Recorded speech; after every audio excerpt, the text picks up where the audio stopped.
بسم الله الرحمن الرحيم ألف لام را كتاب أنزلناه إليك لتخرج الناس من الظلمات إلى النور بإذن ربهم إلى صراط العزيز الحميد. قرآن کتاب ماست، در بیداری و خواب ماست، در ظلمت او شهاب ماست، هر جا او رهنمای ماست، هر جا او رهنمای ماست. هر کس قرآن بخواند روحش زنده بماند.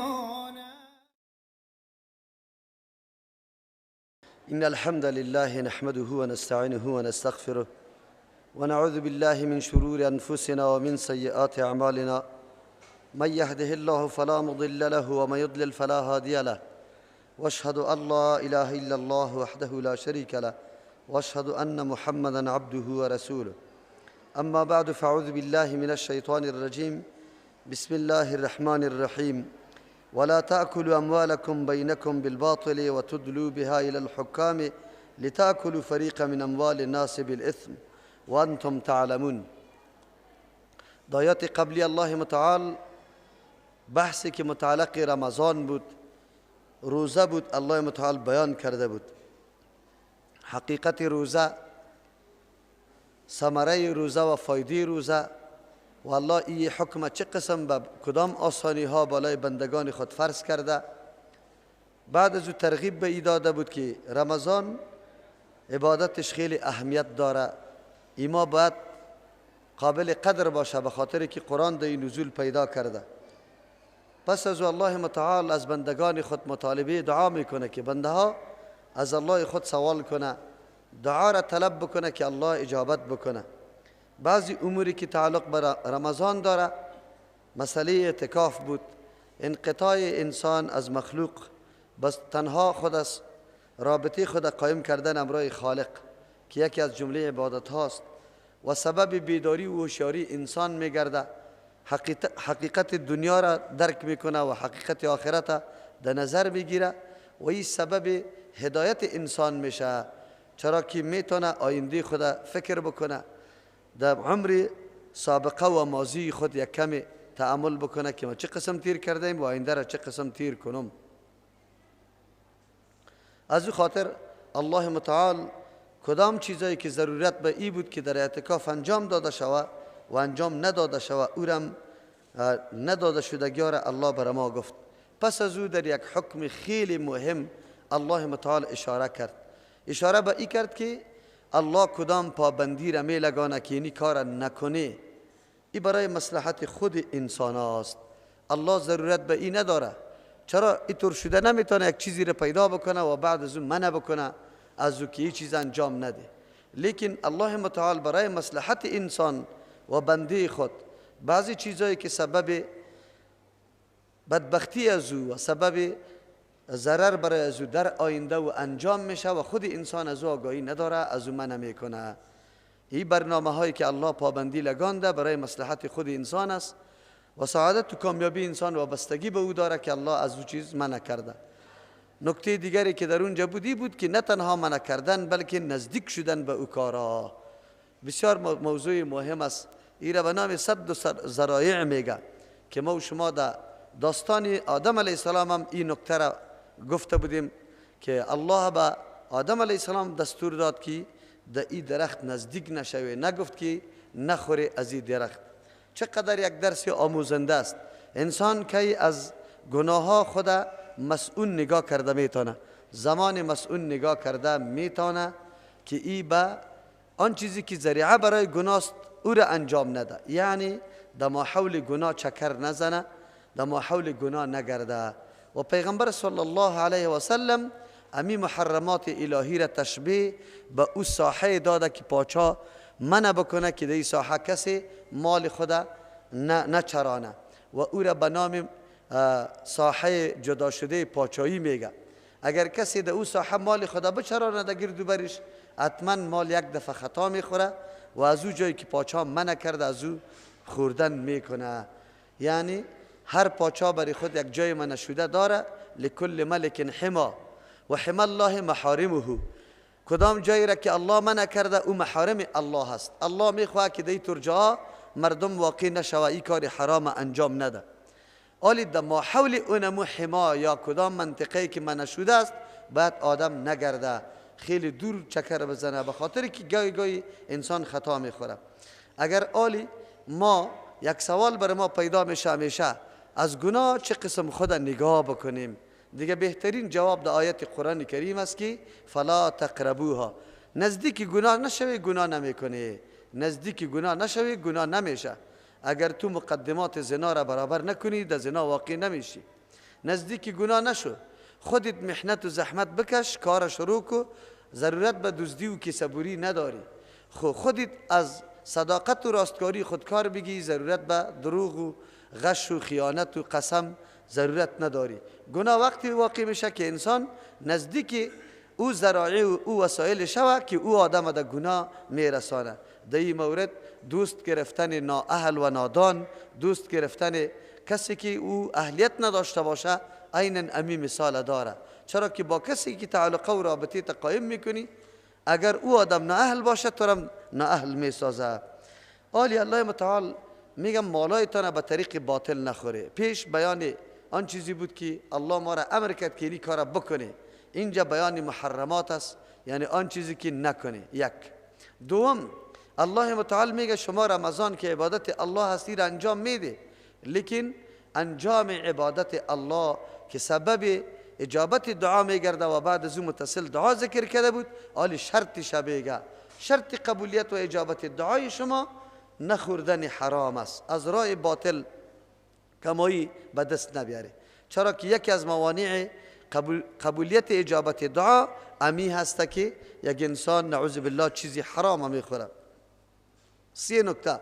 4 نکته یا است اینجا ولا تاکلوا اموالکم. روزه مستی که انسان از گناه بند میکنه به خاطر که نفس تا کنترل میکنی.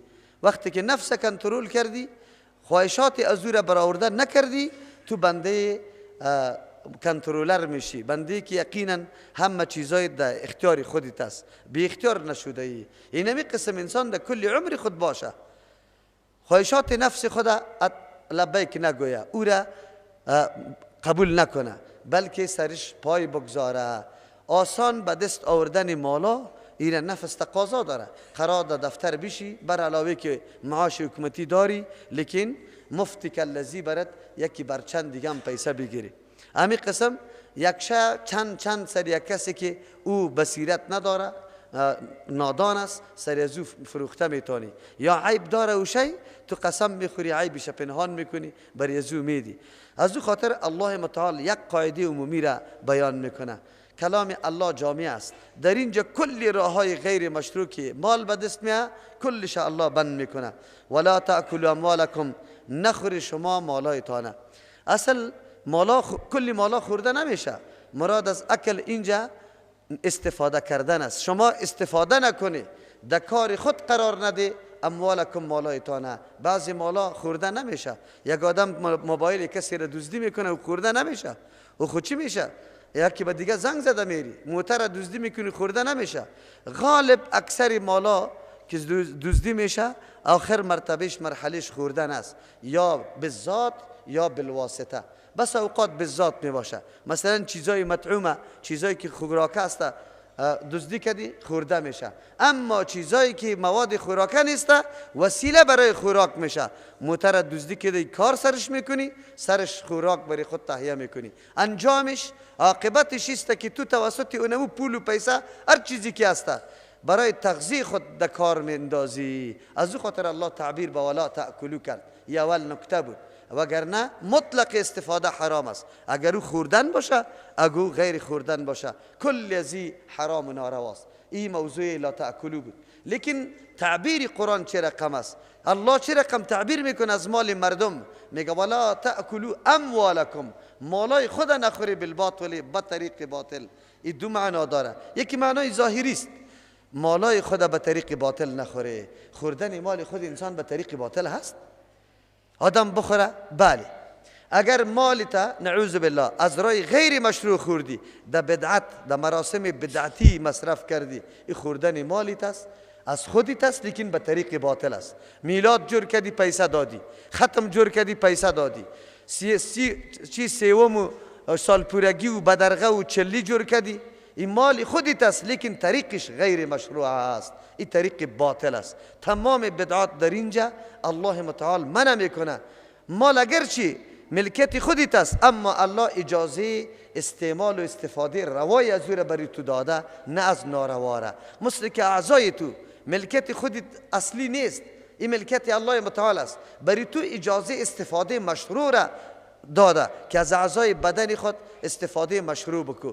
دست در کدام کار به کار بنداز، چشمت در کدام کار، همه قسم قلبت، گوشت، پایت، همه اعضایت الله متعال برات اجازه و حد گذاشته، اینی اعضایت در اینی امر استفاده کن، اینی کار از پیش بگی. از او خاطر است که عضو انسان هم اگر غلط استفاده میکنی ولو عضو توست، لیکن ملکیت تو نیست، اجازهش الله متعال نداده که تو غلط استفاده و استعمال کنی. مال هم میطور است، ملکیت مجازی را الله بری تو داده، اما طریقه استفاده را برات در راه های مشروع داده، نه در غیر مشروع. از او خاطر یک آدم میگیره سکرت میکشه، مال پیسه خدا خریده رایسته، دود کرده رایسته، این حرام مرتکب شده، این گناه کبیره را کرده، این نافرمانی الله متعال میکنه. مردم میگه نسوار مباح است یا نیست؟ در نسوار خودش تی نکو، اما تو که انجام میدی کدام کار دایی بی نسوار، سیگرت یا هر آن چیزی که لهو و لعب باشه، در محفلا پیسه را مصرف کردن گناه کبیره هست، چرا که استعمال مالت در راه حرام است، در راه غیر مشروع است. خریدن لهو و لعب، اسباب بازی و لهو و لعب، در بازار میری مالت میدی، میگیری تصویرا را، میگیری نعوذ بالله چیزای لچ و بته، تو مالت غلط استفاده کرده، الله از پیشت سوال میکنه، چرا که اجازه مال الله بری تو به طریق روا گفته، نه به طریق ناروا. امروز مالای مردم سری شراب، او را برای خود نه، مردمه به مردم مالای در عروسی که وقتی تو سازنده را مال دادی، نه برای خود بلکه در مخلوق الله تو گناه را خریدی، بس است انشاء الله. کسی که تو معامله را انجام میده یک گناه نیست، این به هزارها گناه میشه، چرا که یکی گناه را برای خود خریدی، تنها خود از او استفاده کردی، یکی گناه را به مخلوق الله خریدی، او کلشان از این غلط استفاده کرده. اینی را میگه، این معنای ظاهری آیت است. ولا تاکلوا اموالکم، نخوره مالایتان که در ملکیت خودتان است، بالباطل، به طریق باطل، از راه غلط مالتان استفاده نکنی. نسوار میخری در دهن میپرتی، غلط است. سیگرت میگیری، شراب میگیری، نعوذ بالله، مالت غلط استفاده نکن. قمار میزنی سرش، نعوذ بالله، تجارت غلط میکنی، گیردگیره میدی، مال میدی، قرار در خانهت نشسته استی مادر ما، کرایه خانه را میگیری، یا خودت نشسته استی پزندانت میشه کرایه خانه، یا ایسته که مستقیم از اونجا میگیری. این طریق باطل است، دی شامل است کلی ای گپا. این معنای ظاهری آیت است، الله متعال ای را منع کرده. دوم تعبیر، و این تعبیر عام است که مفسرین ذکر میکنه، ولا تاکلوا اموالکم، نخوری مالای برادرایتان. دیگه انسانی که او محنت کشیده، زحمت کشیده، مال به دست آورده، حق و حقوقی از او سری مال تثبیت شده، تو میگیری مالای از او را خورده رایستی به ناحق، این خو مال از اوست، چرا تعبیر به مال تو کرده؟ الله متعال بر ما اشاره میکنه، انسان درک داری یا نه؟ درک داری یا نه؟ مال برادرت مال توست. اگر تو مؤمن و مسلمان باشی، مال تو و برادرت هیچ کدام فرقی نداره، چرا که لا یؤمن احدکم حتی یحب لاخیه ما یحب لنفسه. تا وقتی که آن چیزی را که برای خود میپسندی با برادر مسلمانت نپسندی، ایمانت تکمیل نمیشه، مؤمن جور نمیشی. با کلمات بلیغ رسول الله صلی الله علیه و سلم میگه، المسلم من سلم المسلمون من لسانه و یده. از ضرر زبان و دستش مؤمن از تو بالکل مسئول باشه، نه ای که تو مالش تعرض بکنی، آبرویش تعرض بکنی، حیثیتش تعرض بکنی، نفسش تعرض بکنی. مسلمان شده نمیتونی. پیغمبر علیه السلام میفرماید، او میگه برای ما، قرآن هم این تعبیر برای ما میکنه که مؤمن مال خودش و مال برادرش یک حیثیت داره. مثل که بخیلی، زیرکی، حفاظت مال خدا میکنی، از برادر مسلمان هم بکو، نگذاری که مال از او ضایع شود. ای کاش اگر انسانیت که چیغ میزنه، لاف میزنه، سر و صدا میکنه از حقوق بشر، در یک جمله حدیث رسول الله صلی الله علیه وسلم جمع شود، در یک آیت قرآن جمع شود، کل حقوق مکمل تکمیل شده و 1000 مواد جور میکنه، بازم ناقص باقی میمانه، نمیتونه تکمیل کنه. اما کلام الله در یک جمله تمام حقوق بند ساخت. رسول الله در یک حدیث کلی حقوق بند ساخت. خلاص این احساس داشته باش که برادر مسلم مواری است، وجود مواری است، مالش مثل مال ما، خودش مثل خود ما. خلاص به می احساس تو زندگی بکو، به می احساس تو زندگی بکو. کدام حق بشر است که پایمال شود؟ کدام نوع تعرض است که در اینجا داخل نیست؟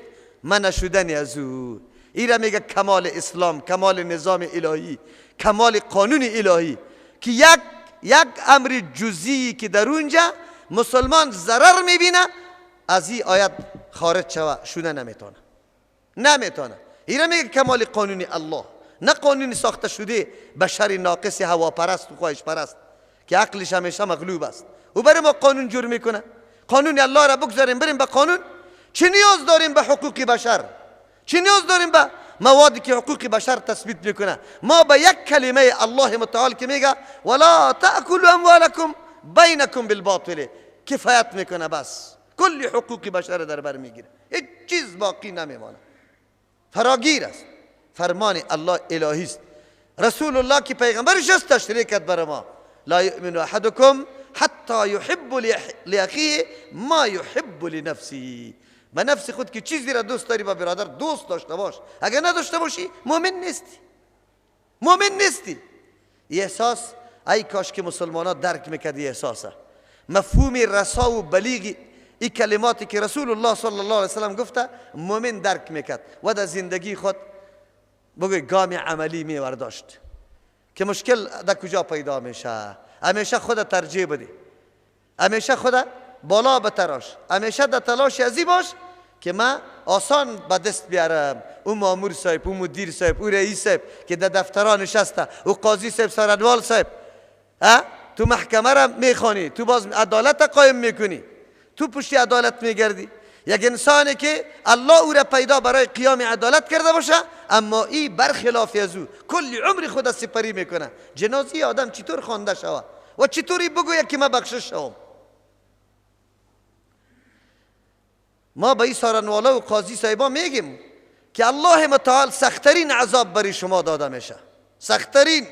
چرا؟ به خاطر که در برابر محکمه الله و عدالت الله شما قیام کردی، مخالفت کردی. نکنی، فکرتان بگیره، در این طور موقع قرار میگیره که به الله قسم خدا خلاص نمیتونی. از او که خوب است که زندگی آزاد بکنی، کاری ریره را بکو، یک دانه کراچیه که پیدا کو، او کار بکو، لیکن نمی کار نکن. نگذار برای اولاد خود، برای نسل خود چیزی حرام نگذار. بلدینگی که میشینی تو را به الله قسم از چی جور کردی؟ موتری که میگردی از کجاست؟ به نواسه و نبیریت اینمی بلدینگ میمانه، نماز دیش میخونه، عبادت الله را دیش میکنه، خدا جای حرام میکنه. این قرآن چیغ میزنه، موتور چیغ نمیزنه. قرآن چیغ میزنه که هر چیزی حرام باشه دعایت مستجاب نمیشه. امیدوارترین چیز برای انسان در زندگی چی است؟ میشناسی؟ امیدوارترین چیز برای انسان در زندگیش توبه قبول شدن، دعا قبول شدن یک بنده مؤمن است. چرا که بنده مؤمن خطاکار است، هیچ دایی شکی نیست. یک پیغمبر معصوم است، دیگرها حتما خطا میشه، حتما خطا میشه. خدا که فلک بگیره هم خطا میشه، کارهای خلاف الاولا، نواقصات میشه از پیشش. اما چی امید داری؟ امیدی داری که الله توبه مرا قبول کنه و دعای مرا قبول بکنه. خو الله او وقت قبول میکنه که تو از حرام پرهیز کرده باشی. از او خاطر تاکیدات است در مورد. لیکن امروز از الف تا یاره اینطور کسی باقی نمانده. تاجر ما دروغ میگه، تاجر ما وعده خلافی میکنه، مال پیشش نیست، پیسه تا میگیره. او برادر مال پیشت نیست. پیغمبر اسلام میگه که بیع کرده نمیتونه، فروخته نمیتونه او چیزی را که تو مالک نباشی. پیغمبر منع کرده. لیکن این پیسه تا میگیره تو را از دیگه جای خریدن هم میمانه، باز پسم وقتی خودش پیدا نتونه یا ایست که از او قیمت بالاتر باشه بهانه برات میکنه. شما ببینید امروز در بازار برای مکمل غش است، مکمل خیانت است. میوه در سرش یک رقم چینده شده، در زیرش دیگر رقم است. یک چیز باقی نمانده، حتی کچالو، حتی زردک، حتی پیاز، حتی ترکاری، حتی سبزی را که میفروشن ببینی که چه رقم جور میکنه، نمود برش میده که مردم فریب بخوره. کل کارای ما در فریب کاری است. چطور مسلمان هستیم؟ ما دعوا داریم میگیم نه مسلمان هستیم، مسلمان هستیم. رسول الله در آشه گندم دست برد، باران شده بود، مردکه گندم فروش گرفته بود، او سرش کیتر شده بود، زیر کده بود، خوش کده سر کده بود. رسول الله صلی الله علیه و بالا کرد گفت چی میکنی ایرا؟ این غش است. غش چی مانا؟ این معاملات حرام میشه، میفروشی لیکن حرام است. مطلقی غش، مطلقی دروغ، عیب پنهان کردی، او را فریب دادی، در قیمت بالا بردی. کلی معامله غلط است. چیست؟ احساس و روح اسلام در کالبد ما وجود نداره. حقیقت ایمان در وجود ما نیست. فقط شکل اسلام و شکل مسلمان به خود اختیار کردیم، حقیقت و روح ایمان وجود نداره. قضاوت وجود نداره، اندیشه وجود نداره که من چی کنم. اولی ما این آیت چه قسم بکنیم؟ ما میگیم در قرآن کریم برای زندگی اجتماعی و قیام عدالت فقط هم یک آیت کفایت میکنه. ما همی روح داشته باشیم، همی احساس داشته باشیم، با برادر مسلمان خود معامله بکنیم. این را باید درک بکنیم. این آیت بسیار مفهومی خیلی قوی داره و انسان آنقدر منضبط میسازه که پرسان نکنه از تمامی گناه. تنها این مسئله مال نه. او میگه تصوری تو باید طوری باشه دیگر را در جای خود فرض کو، دیگر را در جای خود فرض کو. در جای خود که فرض کردی گپ جور است. به دختر و خواهر کسی به نظر بد قطعا سی نمیکنی. چرا؟ اگر در پالوی تو دخترت، زنت، مادرت باشه کسی بد سی میکنه، کدام چیز خود سرش میکشی. اگر زوریت نمیرسه خود سرش میکشی. همین قدر بد میبینی، مبغوض میداری. خیر تو چرا؟ تو دنبال کی را گرفته ای؟ این قرآن همی درس میده، همی احساس برات میده. خدا دیگه کس در جای خود قرار بده، خدا در جای از او قرار بده، بعد از او قضاوت کو سرش. این آیت اینقدر جامع آیت است. راه های باطل کسب مال همه ضررها را مکمل بند ساخت. مکمل احساس بری تو داد که تو بعد ابی احساس داشته باشی. دین چی را میگه؟ لاف میزنیم اما در عمل تکذیب میشیم. ما از همون خاطر میگم که بس اوقات من که در مهدین الصراط المستقیم میرسم بسیار درد برم میآید. میگم یا الله از تو طلب میکنیم خود در عمل هم همی تو رستم یا نه. این اهدینا الصراط المستقیم میگم الله برای من راه درست و واقعی را نشان بده. لیکن دمی نماز هستم که پس برم در دکان چه قسم یک نفری چی در گیرم بیاید که بزنم در جانش. اینجا میگم اهدینا الصراط المستقیم طلب از الله میکنم، اما خودم قدم اول بعد از ختم نماز قدم اول در صراط مستقیم نیستم. مثلا اهدینا الصراط المستقیم میگم، صراط مستقیم برای من میگه که سلام دور دادی کدام ادب و کدام کیفیت ذکر و عبادت و دعا را که رسول الله کرده امور تو انجام بده، ولی من در کل عمر خود یک دفعه امور را مراعات نمیکنم. خیر چطور سوال کردم که اهدینا الصراط المستقیم؟ ما خودم دمی نماز سوال کردم اما باز رای مستقیمی که رسول الله او را انجام داده او را انجام نمیدم، برخلاف از او انجام میدم. ما ملاها را مولوی صاحبا را که زیاد ملامت میکنم به می خاطر میکنم که تو خو عالم هستی، امی تو چرا مخالفتی رسول الله را میکنی؟ امی ولی گفتی در رکعت نماز اهدینا الصراط المستقیم، اهدینا الصراط المستقیم خودت سوال کردی. صراط مستقیم پیروی رای کیست؟ انبیاء علیهم السلام.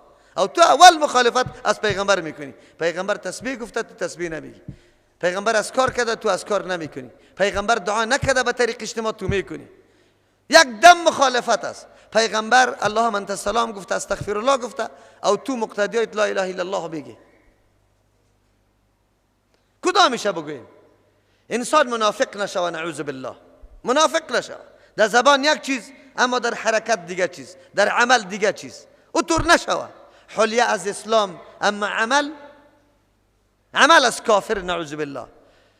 برای ما و شما اگه هیچ در کل درس قرآن نامده باشیم، صرف امی آیت مفهومش دانستیم، واقعیت کل اسلام فرا گرفتیم. ولی به شرطی که در زندگی خود قدم عملی بگذاریم، امی آیت سری خود تطبیق کنیم. کفایت میکنه، یقینا کفایت میکنه. ولا تاکلوا اموالکم بینکم، نخوره مالایتان در بین خودتان، مالای خود در بین خودتان، بالباطل، به طریق باطل. دوم راه هم وجود داره که مال نسبتش به تو کرده. خود آدم مالی خود چطور باطل بخوره؟ تو مالی کسی دیگری را به طریق باطل نخو که او هم باست به طریق باطل مالی تو را میخوره. در حقیقت تو مالی باطل، تو مالی تا به طریق باطل خوردی. در یک حدیث پیغمبر علیه السلام میگه شما پدر مادرتان دو دشنام نده. صحابه پرسان کردن یا رسول الله پدر و مادرم کسی دشنام میده؟ گفت بله، دشنام نده پدر و مادری تو را، پدر و مادر دیگه کسی که او هم دشنام میده پدر و مادر تو را عامل و سبب دشنام گفتن برای پدر و مادر تو شده ای. پس در حقیقت تو پدر و مادر تو دشنام داده ای. تو اگر پدر و مادر از او دشنام نمیدادی، او پدر و مادر تو را دشنام نمیداد. عامل تو شده ای تو رسم مثل که مستقیم به پدر و مادر خود تو دشنام داده باشی. این موضوع را در حدیث رسول الله تشریح کرده. اینجا در آیتم سوم توجیه همیست. ولا تاکلوا اموالکم بینکم بالباطل، مالای خود در بینتان به طریق باطل نخوره. تو دست دادی تلاش ازی نشو که مال از او را به طریق باطل میخوری، او هم مال تو را به طریق باطل میخوره. کوشش میکنه، تلاش میکنه که مال تو را به طریق باطل بخوره. قرآن اشاره میکنه دو راه داره، یکی مال از طریق مشروع است، یکی مال به طریق باطل است. مال به طریق مشروع رواست، کماییش، انفاقش، مصرفش، خوردنش، استفادهش مکمل. اما مال به طریق باطل حرام است. آلی در اینجا الله متعال وقتی که گفت به طریق باطل، برای ما واضح شد که هر مالی که عوضی مشروع نداشته باشه، مثل غصب، مثل دزدی، مثل به زور گرفتن که تو مردم با دعوای باطل میگیری مال مردم، خب میفهمی که از من نیست. جناب قماندان صاحبای جهادی ما بسیار کارا کردن، خیلی زیاد. نه بغل کابل ما، نه دشت کابل، نه جای دولتی، نه جای امانتی. جناب آقای قماندان صاحبا یک روز در پیش الله رفته نیستی. این تقسیمات که به سری خودی کده در قومکای خود، در ظاهر قوم از پیشتان خوشحال شد، خیلی زیاد خوشحال شد. فلانی قماندان صاحب شهرک جور کرد، بچه خاله و نواسه ماما را هم تو خانه را دادی، لیکن اردو تباه شده. هم قماندان تباه شد، هم قوم تباه شده. قماندان تباه شد که به زور و ظلم مال دولت گرفته، به فرمان خود توزیع کرده. مردم تباه شده که در حرام، در خانه حرام کل عمر زندگی میکنه. در دنیا خو خوش شدی، هم اکرام و عزت تو شد قماندان صاحب، مردم تو را عزت کرد، میمانی بده دیگه، قماندان صاحب میمانی بده. 4 روز میمانی حرام خورده برو، سباد زیر قبر رفته رایستی، به الله جواب میگی. این ملک شخصی قومی تو نیست، این ملک کلی مسلمان و اهل اسلام است. این به عدالت تقسیم میشه، این به مستحق داده میشه.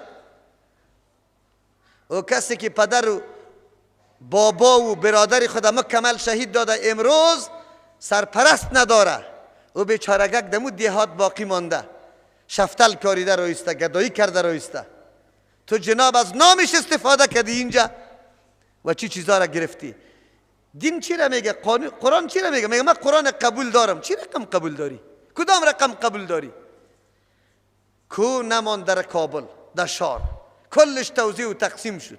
جاهایی که دولت اختصاص برای منافع عامه ساخته بود، حتی پارکاره. ایره چی میکنی؟ وقفای قبرستانه گرفتن، خانه جور کرده. خوش هستن که ما خانه داریم، در روز قیامت مرده ها در مقابلت میخیزن.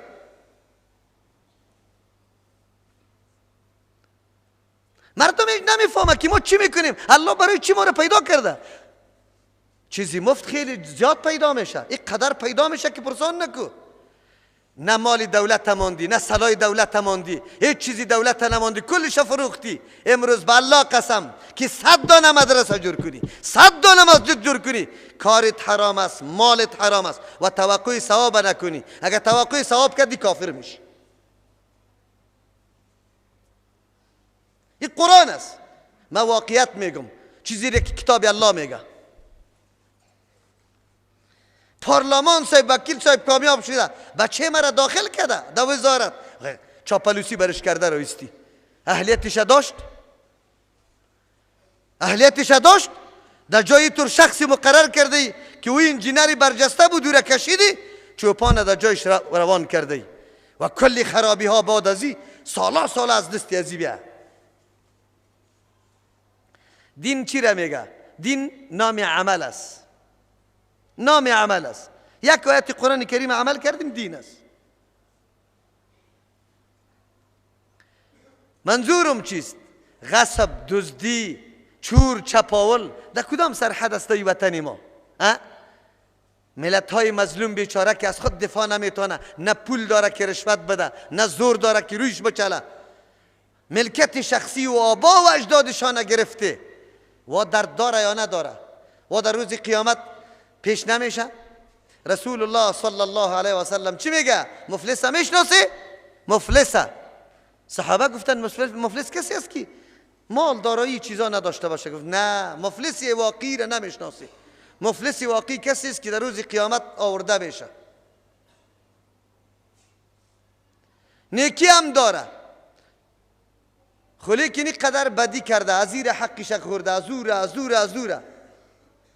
این مرد که عمل هم کرده، در دنیا بسیار نیکی هم کرده، نیکی ها گرفته میشه، در حق مردم داده میشه، هیچ چیز باقی نمیمانه. بعد از او حقوق مردم هم پوره نمیشه، گناه های از وا گرفته میشه، سرش انداخته میشه که هم سرمایه خود از دست داد و هم از دیگر گرفت. روز قیامت عدالت الله است. اونجا عدالت های کرزی و بگوی احمد زی و فلان زی نیست. اونجا عبادت الله عزیز است، جبار متکبر است. لمن الملک اليوم صدا میکنه. امروز کیست اختیار دار؟ اونجا محاسبه صورت میگیره. باز دفاع کو جناب، خوشکو مردمه، قومی تا خوشکو که به دردت بخوره که از دست همی قوم در جهنم بری به طریق باطل. در این آیت داخل است. چی داخل است دیگه؟ به طریق باطل گرفتنی و طور چیزی که معاوضه شرعی و مشروع نداشته باشه. معاوضه شرعی نداره. مثل چی واره؟ سود. مثل چی واره؟ قمار. معاوضه شرعی نداره. زنا میکنه، پول پیسه میگیره. ساز سرود میکنه، پول پیسه میگیره. این معاوضه شرعی نیست. خوش است، مردم احترام میکنه. احمد ظاهر صاحب شهید پاکوره میگه. حالی رفت ما چی میکنیم؟ علیه ما یستحقه، بالایش همون چیزی است که او مستحقش بود. اولاد خدا سازنده تربیه میکنه. دفتر داری و سازنده نکو. این مالای حرام کمایی کرده رایستی، رزقت حرام است، اولادت نعوذ بالله حرامی پیدا شده رایسته. تا کدام سلسله را همینطور میری؟ هنوز تو تعلیم میدی، تربیه میدی. باز اینمی ملای ناملا میره، اینمی سازنده را میگه خب آدم بود جنازه شب بخونه. این مردکه ای قدر مسلمانی بی غیرت بود که یک روز پیش ملا نرفت که همی کاری ما حلال است یا حرام. یک زنی که تمام عمر زنا میکنه، اورام تو زنایش خوانده رایستی. قمار میزنه، تو چیش خوانده رایستی کلی عمر. او ایره حلال میدانه، حرام نمیدانه. یک دفعه نکرده ای کاره، او کلی عمر ایره فخر میدانه. او فخر نمیدانه. امیالی مردم اموار افتخار نمیکنه. فرهاد دریا بیا مردم در میدان اوی نمیره. چه نوازش میدشه؟ دین است. مردم میگه دین است. تو کی را تعظیم کردی؟ کی را احترام کردی؟ کسی که دختری تو را در میدان کش کرد، کسی که دختری تو را بی آبرو کرد، بی عزت کرد، مادری تو را، او را تو عزت میکنی. هنرمند برش میگه. هنرمند چی هنر داره؟ هنری چی داره؟ برق جور کرده، موتر جور کرده، طیاره را جور کرده. بازی خبیثای بدبخت ستاره افغان نامیمانه. این لعنتی از این سری ستاره افغانش، لعنتی الله سری ستاره افغان میشه. افغان ها دیگه ستاره نداره. این بی غیرت ها بازور ستاره معرفی میکنه، مسجام رای میکنه، رای میده. از یا کده بی غیرت قوم دیگه است. ستاره افغان. خب از افغانستان همینطور ستاره داشته باشه، دیگه مردم ستاره داشته باشه. پاکستان دکتر قدیر ولی شخص داشته باشه، ستاره پاکستان باشه. خب افغانستان کنجوسی و رقص و رقاصی ستاره داشته باشه. اینی شرافتتان بود. امو غیرت و امو شهامت بابایتان اجدادتان زد قطی آلودگی یک دم از بین برده. بیاری کفار سری خود، بیاری چاپلوسی کنه، بیاری تسلیم شوه، بیاری گناه بکنه. ستاره افغان که نامشه برای ساز و سرود بمانه. اینی غیرتی ماست. مسلمانی که در افغانستان از جای نیست. کدام مسلمانی؟ تو نشان بده مسلمانی را. اینی مسلمانیت است. زن و دخترت میره در ستاره افغان رای میده. پیش کنه، سند پیش که به دعوا خو نمیشه. و قالوا لا يدخل الجنة الا من كان هودا او نصارى. و خلا قلمی که دعوا داشتن میگم دین آبا و اجداد ماست، دین ما سابقه است. تو چی داری جناب؟ تو چی داری؟ معاوضه شرعی نداره، مال کسب کرده رو ایستی کلی عمر به نواسه و کواسید. باز میگی تو به ساز و سرود مالت حاصل کرده ای، به ساز و سرود مالت حاصل کرده ای. چطور طمع داری که خیرات پشت مشوه؟ از حرام خیرات میشه، از حرام صدقه میشه. یک کمی فکر کسی داشته باشه.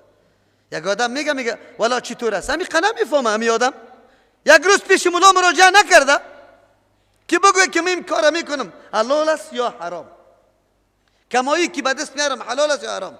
الحمدلله ثم الحمدلله. شما باور به الله متعال بکنی. بچای جوان دکاندار است، سوال میکنه که پوقانه را میاریم، پوقانه را ای بر ما حلال است یا نه؟ تا این اندازه سوال میکنه که مولوی صاحب من دکاندار هستم اما وسایل مرا کافر محارب میخره، من چطور بکنم؟ اینی را مردم تقوا میگه، اینی را مردم میگه احساس اسلامی. چرا؟ بعد مسلمان بعد همینطور باشه. چی ضرورت است؟ وقتی دیگه دکان سودای دیگه حلال آورده میتونی، چرا حرام میاری؟ سیگارت چرا میاری؟ تصویرها را چرا میفروشی؟ چرا کاری حرام میکنی؟ الله اسمش سوال میکنه. قرآن صراحتا برات میگه ولا تاكلوا اموالكم بينكم بالباطل، مالایتان در بینتان به طریق غیر مشروع به طریق باطل نخوری. غش خیانت میکنی در خرید، در فروش، در اجاره. غش میکنی، خیانت میکنی، دروغ میگی، حرام است. در اجاره، در شرکت، در عقدا، در کلی عقدا غش است. سند نداری، دروغ میگی سند جور کردی، فلانی مدرسه را خواندم، فلانی پانتون را خواندم، غش است. به طریق حرام به دست میاری، خبرداری نه. هیچ احساس نمیکنه که من چی میکنم، چی میکنم، کدام داخل هستی. کسایی که استخدام به اجرت میکنه، کارگر آوردی و کار سرش کردی، تابعگاره نمیدی پولیشه، برو نصفش میدم نصفش نه. بری مردمایی که کسبکار است، فلزکار، معمار، رنگمال، خوازکار، کلشان بگوی که همین مردمایی که سرمایه‌دار است پولیتان داده یا نه؟ چقدر پولیتان باقی مانده سرش؟ بازو ده حج میره، سبا ده حج میره، اوجا دست بالا میکنه الله مرا ببخش. اونجا مظلوم بیچاره که در این افتوی مطراق در جای خطرناک در خوازه در ششم منزل بلند شده بود، هر لحظه صدای مرگش می آمد. امروز تو پلیت در جیبت بود ندادی، امروز تو در حج آمدی، به الله قسم اگر حجت قبول شود. و بیچارگاه که صبح از خانواده خود برآمد که بگاه 300 روپیه را میارم نان و نفقه میکنم، روز تا بگاه در گرمی در منزل ششم تشت سیمت بالا کرده، در هفته مطراق استاد شده بالا کرده، دولچه را کار کرده، رنگمالی کرده، فلسکاری کرده، لیکن تو جناب نداده پولشه. صبح حج میری مردم نه حجت قبول، خدا فریب نده، او منافق، لعنت الله سرت است. تو حجت قبول میشه، تو حج میری، کی را فریب میدی؟ کی را فریب میدی؟ الله را.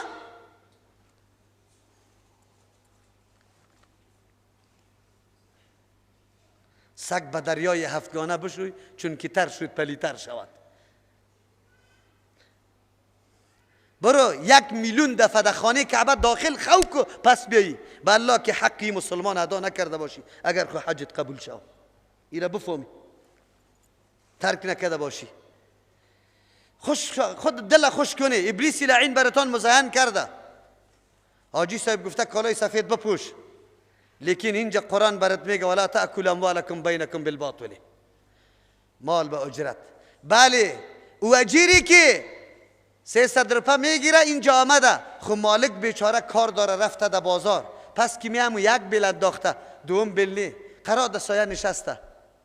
جناب بگاه که تو پول میگیری در روز قیامت جواب میدی با کدام وظیفه که تعهد کرده پیمان کرده، با وجه درستش حق واجبه وظیفه را تکمیل کن، حق واجبه را تکمیل کن، ادنا خیانت نکن. اگر نجار هستی، اگر اینگر هستی، اگر رنگمال هستی، اگر خشتکار هستی، هر کدامتان که هستی، خود در این مورد اگر معلم هستی، دیگرها که کار نکده خو یک امارت خراب کرده، خرابی به 1 نفر رسانده، ضرر به 1 رسانده، معلم صاحب خبرداری، معلم صاحب خبرداری تعهد کرده ای برای رساندن اولاد مردم در تعلیم تعهد کرده ای، به الله قسم که ادنا بازی گوشی بکنی، خیانت بکنی، این معاشی که تو میگیری حرام میشه، معاشی که تو میگیری حرام میشه. در توی بچه کاکایت 3 روز نبودی، در مرده بچه کاکایت 10 روز نبودی، اینجا 1000 نفر شاگرد آمده، کارهای خانه خود ترک کرده، پولی علایدم در موتر داده، اینجا آمده، پس امیتور رفته. در روز قیامت جواب میدی. حلال است یا حرام؟ روز معلم است، روز معلم، روز معلم است. بیاره توفقکا بیاره، با کدام طریقه میخوری؟ این روز معلم کی کشیده؟ در روز معلم که توفه بری تو دورده میشه به نام روز معلم. حرام است، حرام است، حرام است. عالی دیندارکا پیدا شده. بچه ها ختم میگیریم، ختم میگیریم، سپاره را توزیع کرده شاگردا، سبا ختمانه را بیاری خو، سبا بیاری. از مردم به زور طلب کرده رویستی، اینجا خورده رویستی. این کدام راست؟ این راست کجا یاد گرفته؟ به نام دین. قاری صاحب که قلقله کردی و جیبایت پر کردی، تو را به الله قسمی برات حلال است یا حرام؟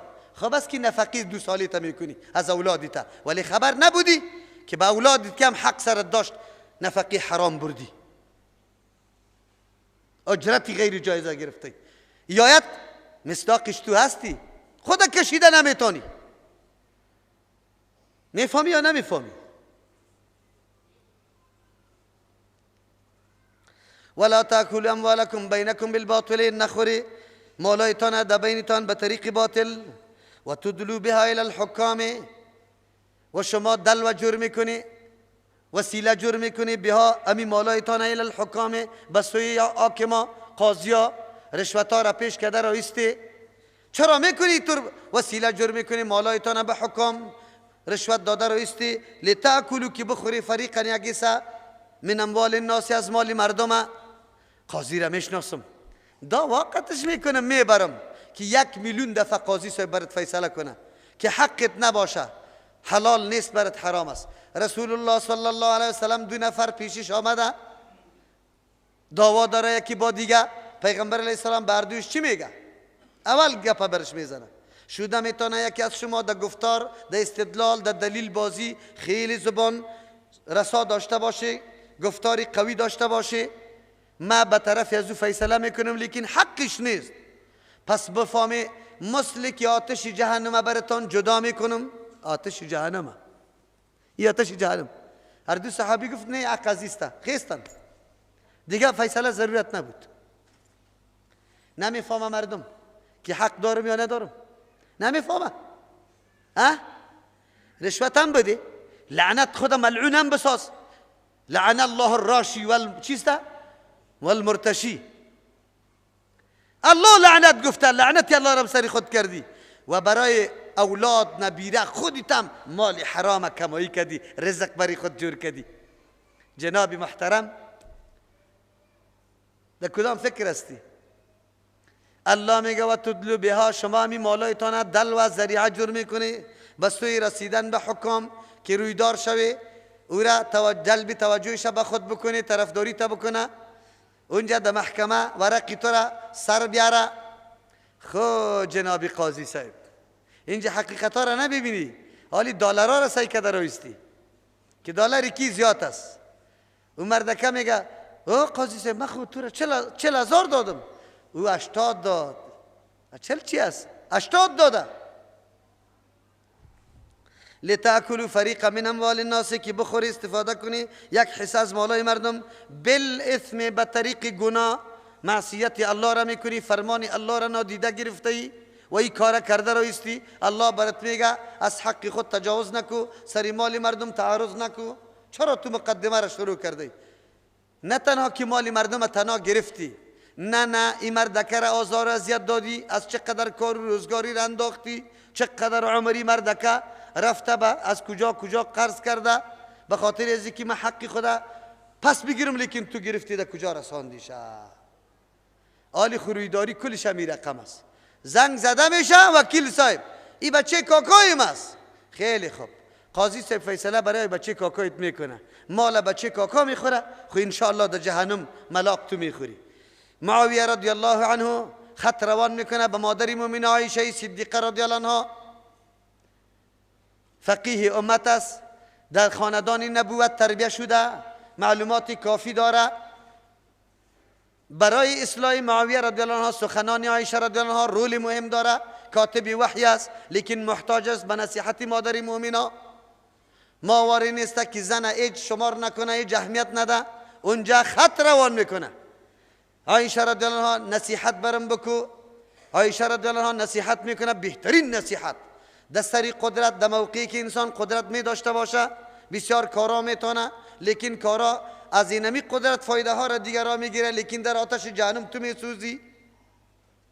خدمت به نام خدمت میکنی، مردم مال دنیا را خورده رایسته، لیکن بارش تو میکشی. در خط نوشته کد رسول الله صلی الله علیه وسلم فرموده بدترین شخص و کسی است که دین خدا قربان چیست دنیای دیگران می سازه. دین خدا قربان دنیای دیگران می سازه، قربان دنیای دیگران. دین خدا عدالت دین است، فیصله به انصاف دین است. به طرف ظالم رکون میلان کردن ای ظلم است، نه میلان کردن ای دین است. لیکن تو جناب بچه کاکا بچه مامایتا سفارش کردی در پیش قاضی صاحب، قاضی صاحب غلط فیصله کرد، دنیای از او آباد شد، لیکن دین تو تباه شد. دینی تو تباه شد.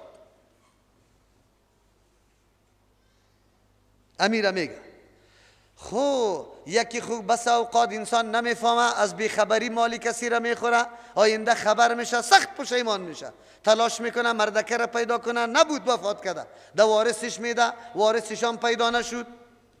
یا مسلمان است یا هندو یا یک کافر. مسلمان است میره خب یک جایی صدقه را پیدا میکنه، دوره تفسیر قرآن کریم است، یک موتره میگیرم از مردکه پولش ختم مانده، بانکی ثواب اینمی بر ازو برسه. دیگر رقم داده نمیتونم، در جای خیر مصرف میکنم، اگر او هم حیات میبود انشالله در اینطور جای مصرف میکرد، بانکی ثواب برش برسه. آخری مرحله فارغ کردن ذمه خودت تو انجام دادی که شریعت برات مقرر کرده بود. آخری مرحله. کافر است حالی فعلا موجود نیست، او برش چی صدقه بکنی؟ صدقه برای او فایده نمیرسانه. چرا؟ هر عمل برای کسی در آخرت وقت فایده مند میشه که ایمان داشته باشه. تا که عقیده توحید الله را کسی نداشته باشه، مشرک از دنیا رفته باشه، نه سفارش، نه صدقه، نه حج، نه دعا، هیچ چیز به دردش نمیخوره. هیچ چیز، کلی اعمال نیکش هباء منثورا است. خیر چی بکنی؟ ده بیت المال بده. او مرد که اینجا امنیت تیر کرده، دولت سرش حق داشت، مالش مسئول بود، از او خاطر ده بیت المال تسلیم کن. ده بیت المال تسلیم کن. ایره مردم میگه عذر، اگه با عذر مالی مردم خورده ای میتونی تلافیش بکنی، لیکن الله متعال میگه و انتم تعلمون، میدانی که حرام است و تو خورده رایستی. دوم و انتم تعلمون، میدانی که گناه و خوردن مال مردم چقدر ظلم است. اگر از خودی تا مردم میخورد فریادید میبرامد، چیخ میزدی ای مظلوم قرار گرفتیم، آلی تو در جای از او خود قرار بده، بعد از او فیصله بکن که تو چی کرده در مقابل از او. اگر کسی مسلمان باشه ضرورت به محکمه است؟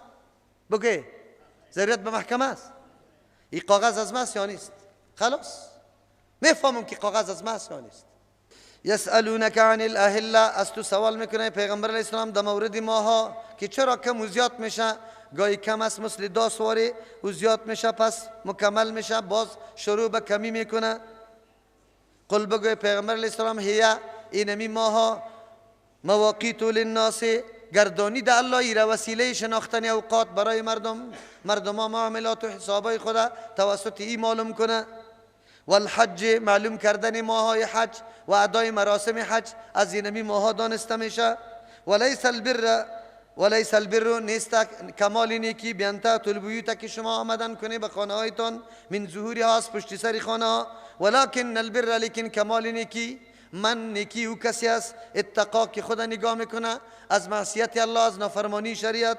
و اتوا البیوت من ابوابها، آمدن کنی در خانه هایتان از دروازه های خانه ها. واتقوا الله، بترسی از الله متعال، حدود الله را پایمال نکنی، چیزی را که الله براتان فرمان داده او را عظیم بدانه، او را عمل بکنه. لعلکم تفلحون، به خاطر که رستگار و کامیاب شوی، در مقصد و منزل برسی، بدون از این نمیشه.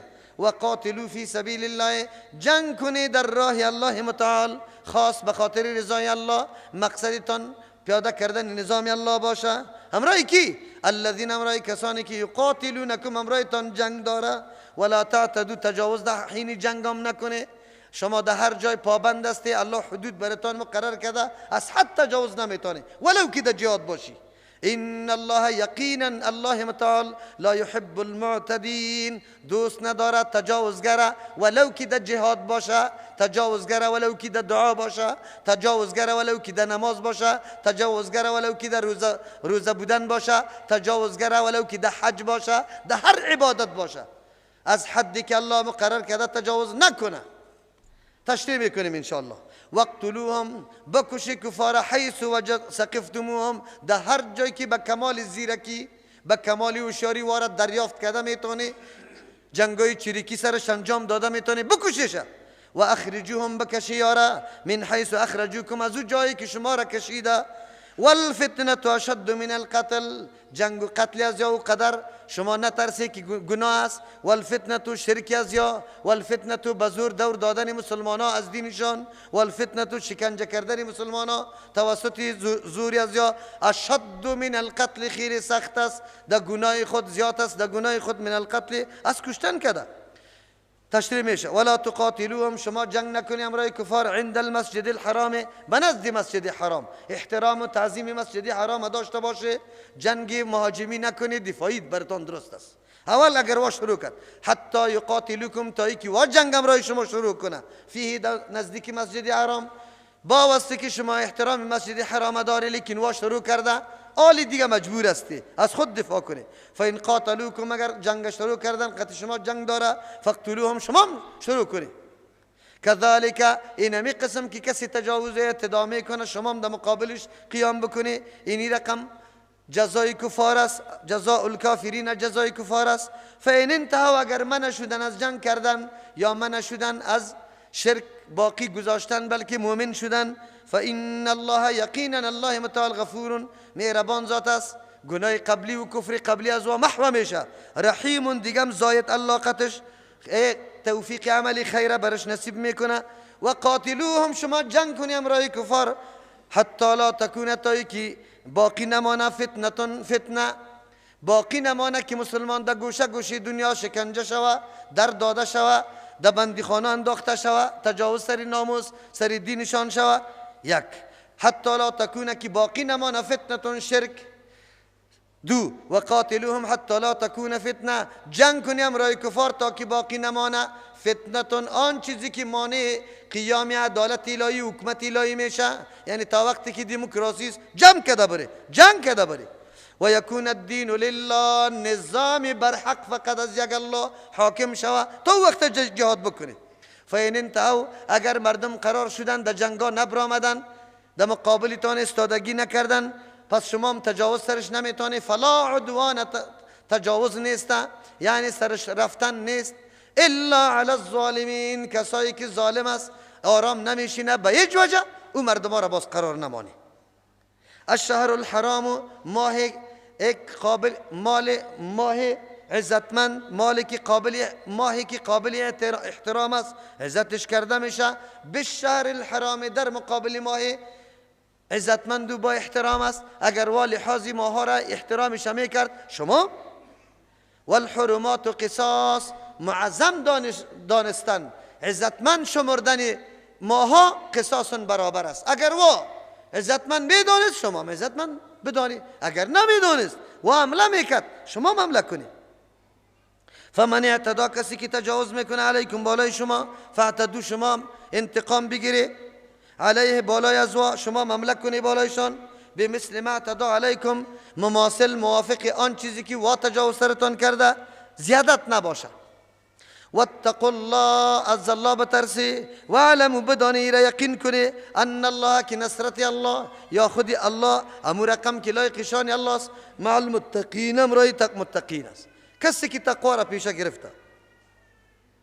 و انفقوا فی سبیل الله، مصرف کنی در راه الله متعال. ولا تلقوا، نندازی بیدیکم، به دست خود، الی التهلکه، به هلاکت خود نندازی به دست خود.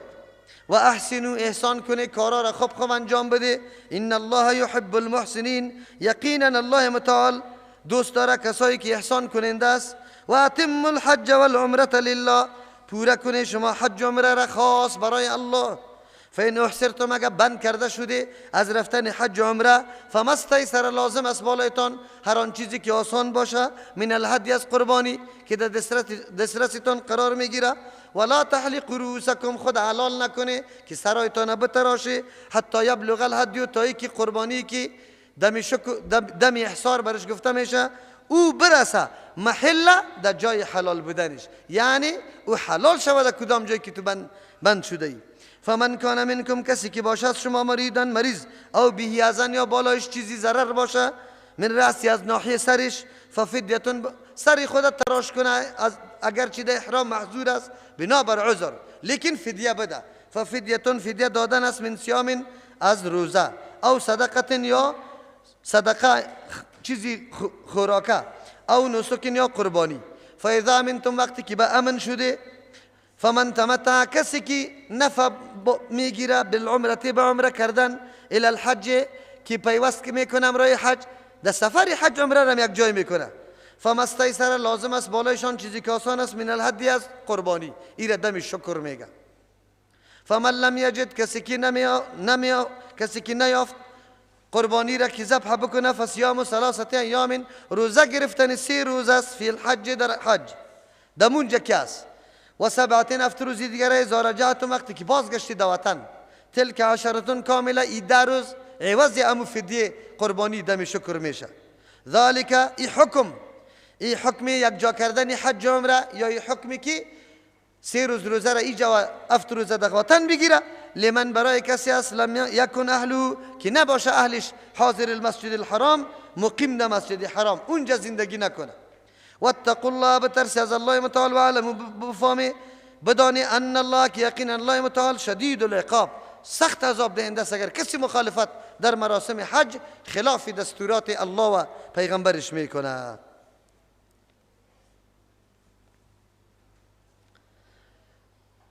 تالی الله متعال مسئله خوردن مال به طریق باطل بر ما بیان کرد. در حدیث صحیح پیغمبر علیه السلام میگه لا تزال لا تزال قدما عبد حتی یسأل عن 4. همیشه از پاهای بنده اموجه جا بجا شور خورده نمیتونه تا وقتی که از 4 چیز سوال نشود در موردش. من عمره، از عمرش سوال میشه که در چی چیز تیر کرده. از جوانیش سوال میشه در کجا گذرانیده، جوانی را در چه قسم تیر کرده. از مالش که از کجا کمایی کرده و در کجا مصرف کرده. و از علمش که در چی نفر از علم خود بالا کرده. برای ما واضح میشه که در زندگی انسان 4 چیز اهمیت خیلی بسزای داشته. اول عمر انسان، سرمایه بزرگ انسان عمر انسان است. از او خاطر الله سر قسم یاد میکنه والعصر ان الانسان لفی خسر. قسم یاد میکنه مراد از عصر عمر انسان است. دوم چیز که خیلی زیاد مهم است برای انسان جوانی است. چرا؟ جوانی موقع و موسم قوت است. میتونی کارهای خیری خیلی زیاده به دست بیاری و کمایی بکنی، لیکن اگر این جوانی را در له و لعب تیر کردی، در خوردی خوبی از در له و لعب تیر شده بود، در پیری برات با واسطه که میفهمی توانت نمیرسه. نه رکوع را درست میتونی، نه سجده را، نه جهاد میتونی، نه کمک با یک مسلمان میتونی، نه کار و روزگار میتونی، نه سری کسی مصرف کرده میتونی، خود محتاج میشی. از او خاطر جوانی یک موسم با ارزش است که انسان میتونه برای خود یک چیزی ذخیره کنه، دعوت بده، درست انسانش درست شود. و 4م چیز که خیلی اهمیت داره، سوم چیز مال است. مال الله برات داده یم سرمایه است، خو از کجا کمایی کو، در کجا مصرف کو. این 2 قید قطش است، بی 2 قید نمی باشه. از کجا کمایی کو، چه قسم کمایی کو، و بعد از او در کجا مصرف کو. این را باید بدانی. 4م چیزی که خیلی با اهمیت است علم انسان است. این بزرگ سرمایه برای انسان است. کسی کمایی کرده چی نفع از علم خود گرفته، خود اصلاح کرده یا نه، به دیگران نفع رسانده یا نه، کتاب تصنیف کرده، شاگرد تربیه کرده، خیرش به مردم رسیده، حقیقت و واقعیت به مردم بیان کرده، رسانده یا نرسانده. این کاری خودش است. برش در حدیث برای ما واضح شد که مال که اینجا الله تاکید میکنه که به طریق باطل نخوری، بسیار پرارزش است، اهمیت داره. همین مال است ذریعه نجات آخرت تام میشه. همین مال است که سبب دخول جهنم هم برات میشه. حال دیگه اختیارات پیش خودت. در اینجا الله متعال سوالایی که شده از پیغمبر علیه السلام در مورد ماه که ماه چرا کم و زیاد میشه، اینجا 2 نظر است. یک تعداد قائل به است که صحابه سوال کردن که ماه از چی چیز جور شده، از ماهیتش. الله متعال جواب ماهیت نداده که ما از چی چیز جور شده، از یاقوت است یا زبرجد، از طلا است یا از نقره. این را بیان نکرده.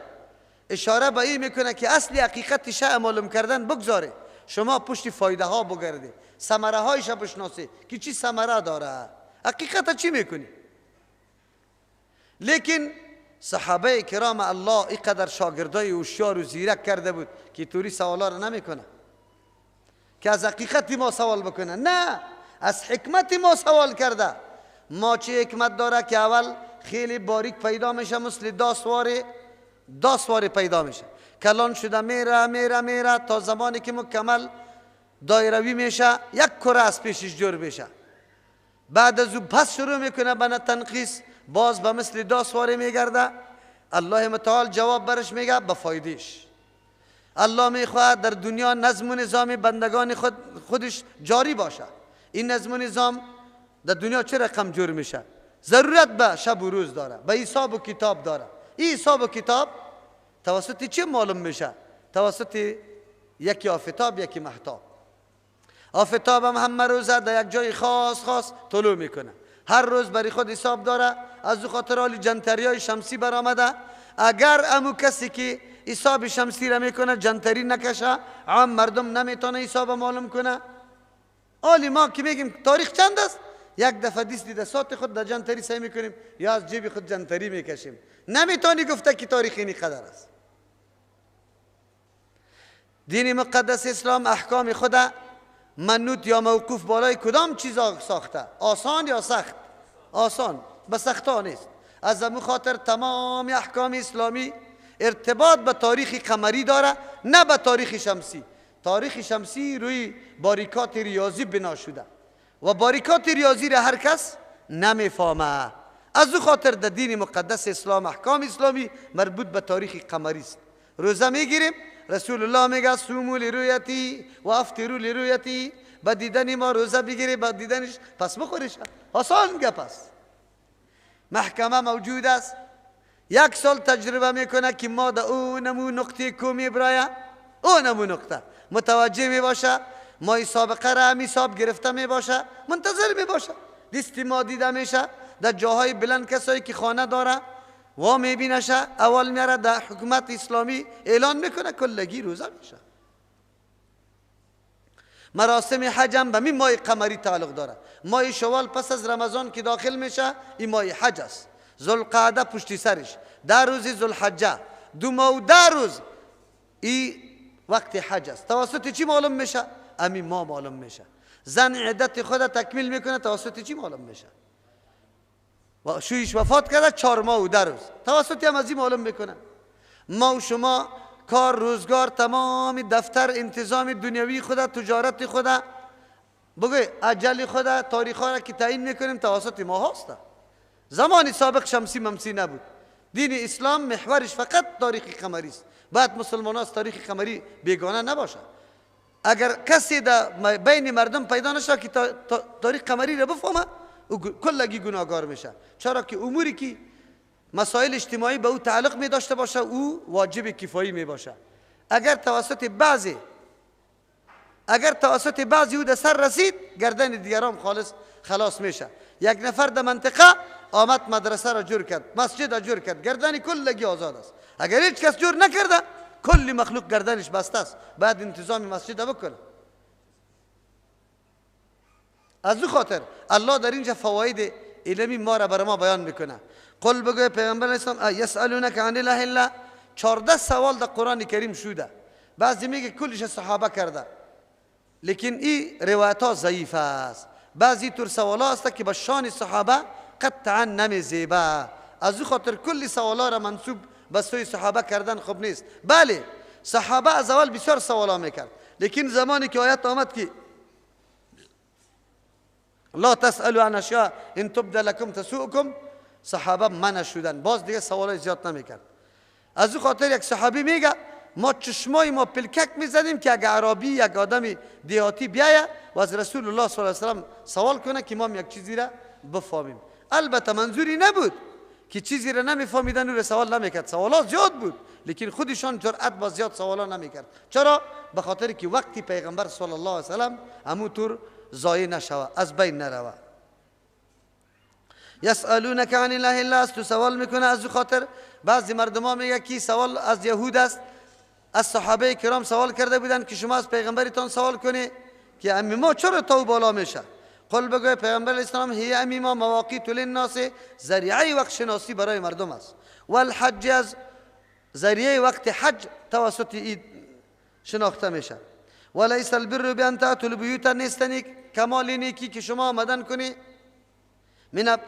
من ظهورها، از پشت سر خانه ها. ولكن البر، لیکن کمال نیکی من نیکی او کسی است اتقا که خدا نگاه میکنه از حرام، از مخالفت امر الله خدا نگاه میکنه. و اتوا البیوت من ابوابها، بیای به خانه ها از دروازهشان. واتقوا الله، بترسی از الله متعال لعلکم تفلحون، به خاطری که شما کامیاب و رستگار شوی.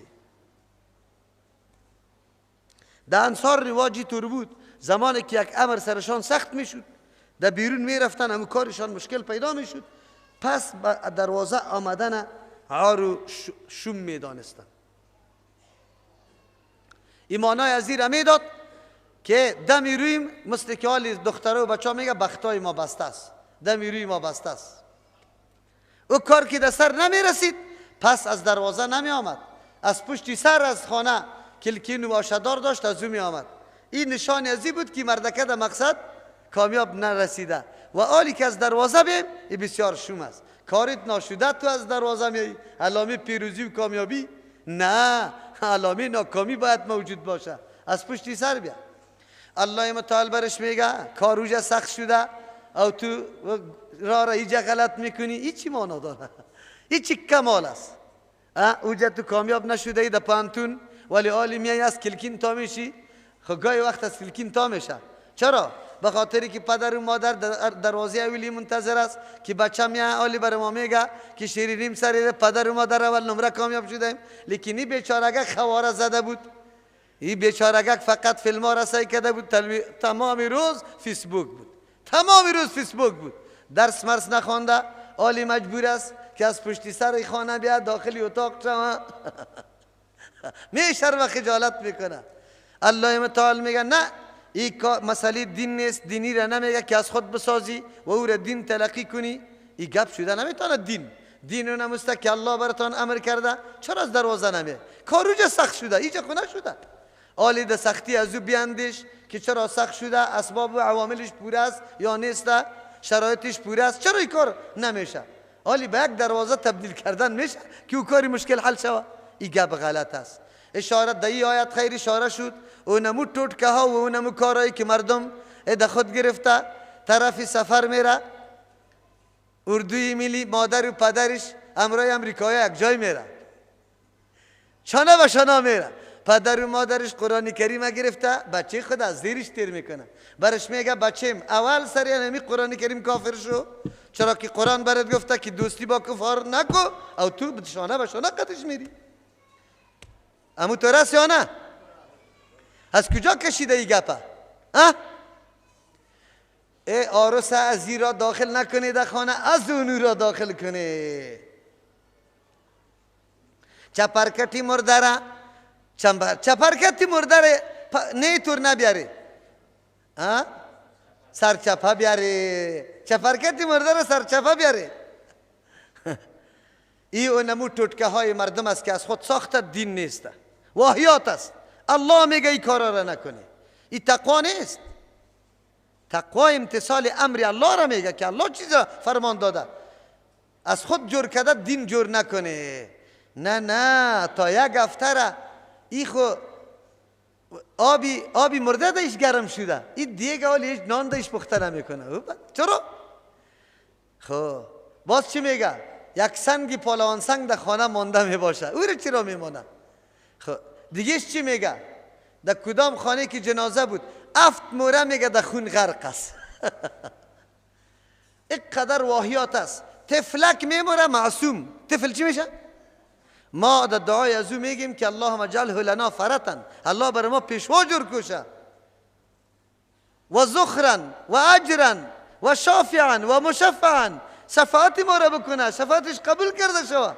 یا دیگه بار میکنه. چرا بار میکنه؟ چی میگه مورا؟ دگدان الالی. چی میگه؟ کی حرام ساخته ایره؟ این مردم کل عمر خود در بدعتا، در شرک، در اوهام پرستی تیر کرده. کل عمر خود مردی از یا نجس، زچخانی از یا نجس، تویخانی از یا نجس، کلش نجاست شده. نعوذ بالله. خواست دستی کی؟ پیرای گمراه. پیرای گمراهی گپاره برش گفته. به مردم معرفی کرده که زچخانه چیسته؟ یهود است. یهود واقعی وقتی زن مریضی سرش می آمد یا اولاد پیدا می شد، از دریچه برش چی بینداخت؟ نان مینداختن. این مسلمان ها کجا مسلمان هستند؟ اینا نمو شیوه های یهودیت پیش میبرند، باز میگه ما مسلمان هستیم. قرآن رد کرد. یک توجیه. دوم توجیه، و اتوا البیوت من ابوابها وليس البر بان تاتوا البیوت، نیست کمال نیکی که شما بیایید در خانه هایتان من ظهورها، از پشت سرشان. یک تعداد انصار عقیده به این داشتن که وقتی رفتن برای مراسم حج چون سر نمی پوشه، باید اینمی قسم که پس خانه میه و احرام در جانش باشه، باید در سرش سایه نبیه، سرش لج باشه. خیر از او خاطر وقتی که در خانه میه چی طور بکنه؟ از بالا اکثر در باما چی می باشه؟ نقل می باشه. میتور جایی چی؟ آلی مردم چی جور میکنه؟ بامبیتیگک جور میکنه. سابق همیتور اعلامی بود. این مردم میرفت به خاطری که در سری ما سایه نبیه، از دروازه که داخل شوه خود سایه میه. بعد از کجا تا شوه؟ از بام تا شوه موجه بشینه که در سریشان سایه نبیه. الله متعال میگه این تقوا نیست. این تقوا نیست که شما سریتون چی نبیه؟ سایه نبیه. تقوا ایره میگه که اوامر الله را بجا کنه. این خیال بند شماست، این گپای ساخته شده شماست. گپای ساخته شده شما قابل عمل نیست، قابل تطبیق نیست و این دین شده نمیتونه. مثل که ما آل همینطور چیسته این گپا را برای خود کشیدیم. بسیار گپا ما و شما داریم. یک برادر مشکات شریف درس میدادم، موضوع طهارت و غسل آمده بود. او مردکر سفید برای ما میگه که مولوی صاحب به الله قسم ما وقت جنوب میشدیم عقیده ما ای بود که بالا ستاره را نبینی. ستاره را نبینی. گفت ما بالا سعی نمیکردیم. چرا که در حالت جنابت ستاره را دیدی خلاص شدی دیگه.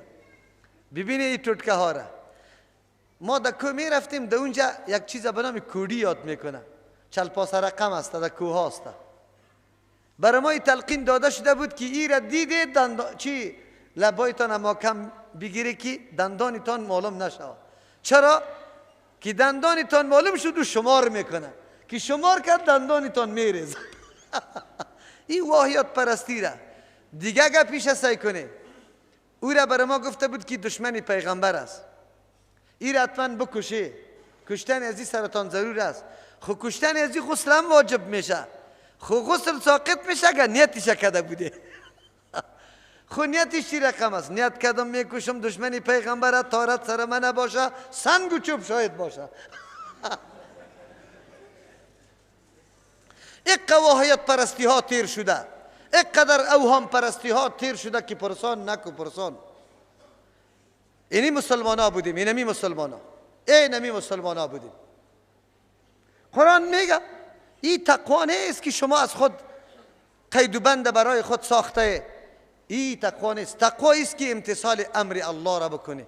امر الله نظام الله هست، نظامی که توسط رسول اکرم صلی الله علیه وسلم تشریح شده. این نمیره تقوا میگه این دین است. ساخته و بافته ما دین شده نمیتونه و این چی نیست.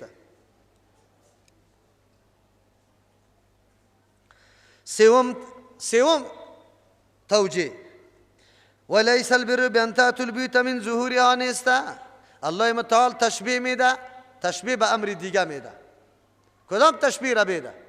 الله متعال میگه لیس البر نیست کمال نیکی بان تأتوا البیوت که شما بیایید به خانه هایتان من ظهورها از پشت سر، ولکن البر من اتقى، لیکن کمال نیکی و کسی است که تقوا را اختیار کرده. اشاره میکنه هر مسئله و کار اگر سوال است، اگر کار است، از رای معقول مناسبش، رای منطقیش، رای که عموم آسان است، از امو را باید آمدن شود، نه از رای پرپیچ، نه از رای دشوار و نه از رای که خشن باشه. از او طریق آمدن نکنی. مثل که شما در خانه آمدن بد میدانی. چرا؟ دروازه به این خاطر است که داخل خانه شوی. اگر کسی از کلکین میآید ایره سخت بد بیادبی میدانه، تجاوز میدانه، در حریم خود ناروا میدانه. الله متعال براتون میگه سوال نکنی طور سوالی که نامناسب باشه، سوال مناسب بکنی. نامناسب سوال طوری است مثل که داخل خانه از رای کلکین میشی. اینطور کار نکن. نامناسب سوال کدام است؟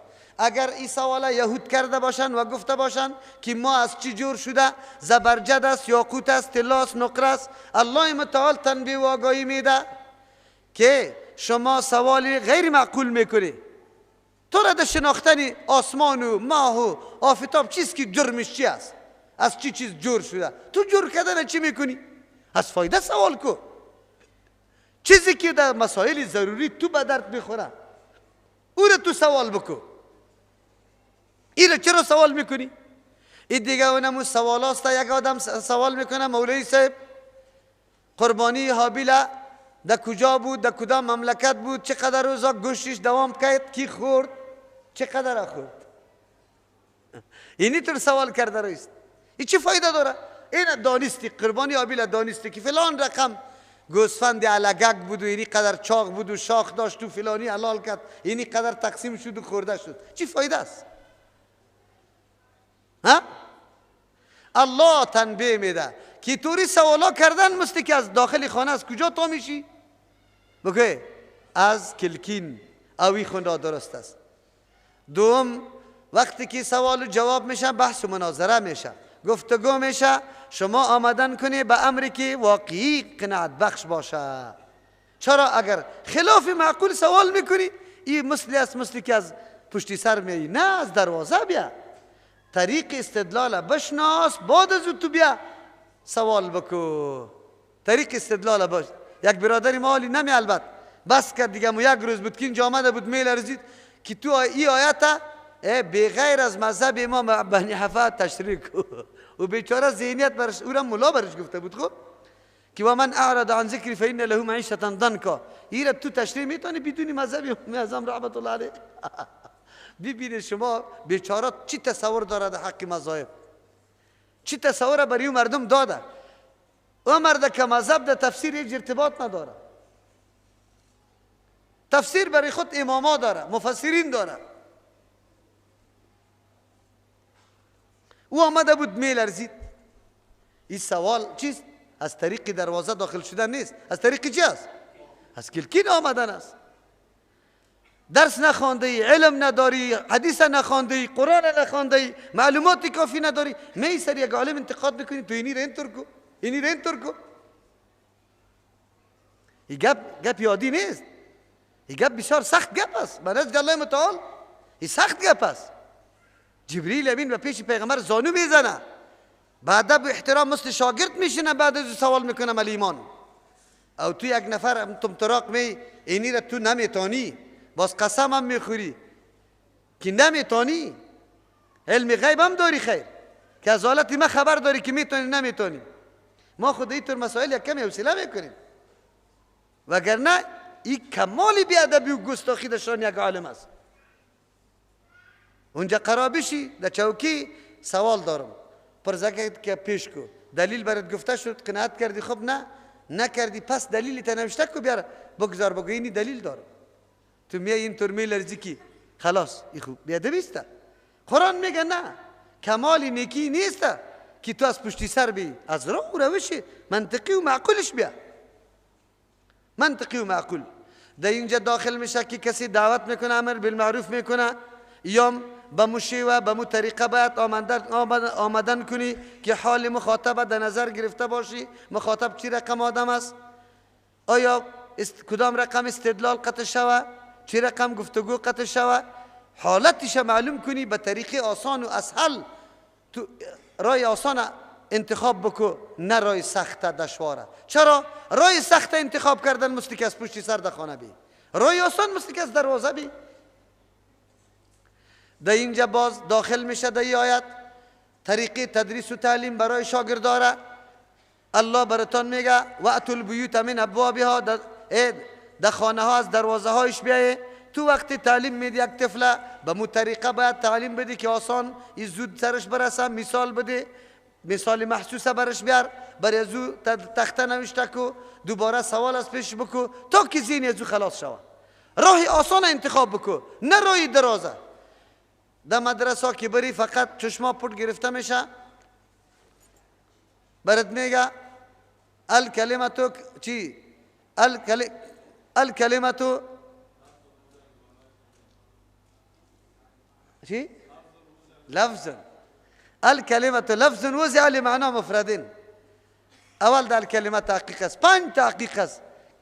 تحقیق در الف لام، تحقیق در کلم، تحقیق در تا، تحقیق در مجموعه، تحقیق به اعتبار خبر. 5 تحقیق اینجا است. یک ما دیگه شروع میکنیم. الف لام چند قسم است؟ کدام الف لام اینجا هست؟ شروع کو دیگه. چشما پوت گرفته شاگردان نشسته است که استاد چی میگه. سبا باید همون تقریر استاد یاد داشته باشی. میفهمی یا نمیفهمی؟ مطلبش نمیفهمی، خو لیکن توتی وار یاد کو حفظ کو. الله میگه چرا راه آسان انتخاب نمیکنی؟ از دروازه به چیز جبر است که از کلکین آمده رایسته. راه آسانه، راه آسان انتخاب کو. تقوا دایست، نه تقوا دایی که پرپیچ کو سری مردم گپ سخت بساز. گپی دیگه که او گپی اهم است و مربوط یمی آیت خیلی زیاد میشه، راجع تر هم است. و اتوا البیوت من ابوابها، زنا حیثیت خانه را داره. در خانه شما از کدام راه ها میایه؟ خانه رای ورود داره، یک رای ورود داره، دو رای ورود نمی داشته باشه؟ چرا یکی دروازه می باشه دیگه کلکینا می باشه؟ از رای کلکین شما خوش نداره که بیای؟ چرا بیای؟ به خاطر که غیر معقول است، خلاف فطرت است، خلاف عرف است. زنایتان هم خانه هایتان است، از دروازه آمدن کنی، نه از پشتی سر. چرا لواطت میکنی؟ نعوذ بالله.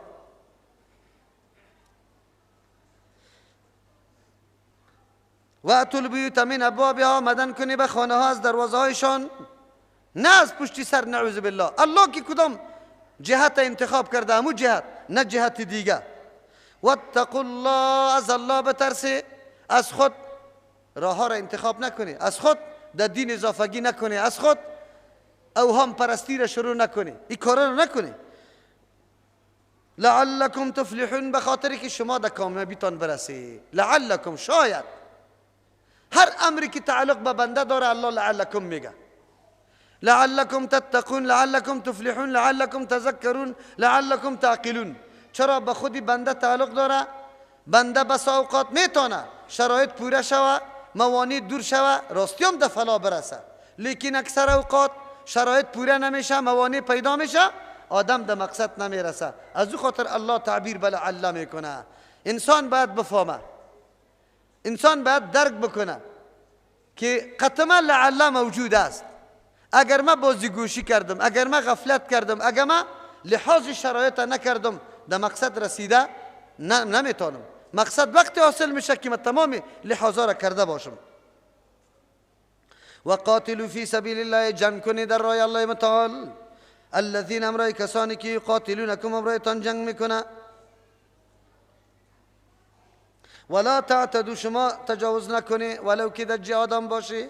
ان الله، یقینا الله متعال، لا يحب المعتدین، دوست نداره کسایی که تجاوز میکنه. کسایی که تجاوز میکنه. 4 امر الله در اینجا ذکر میکنه.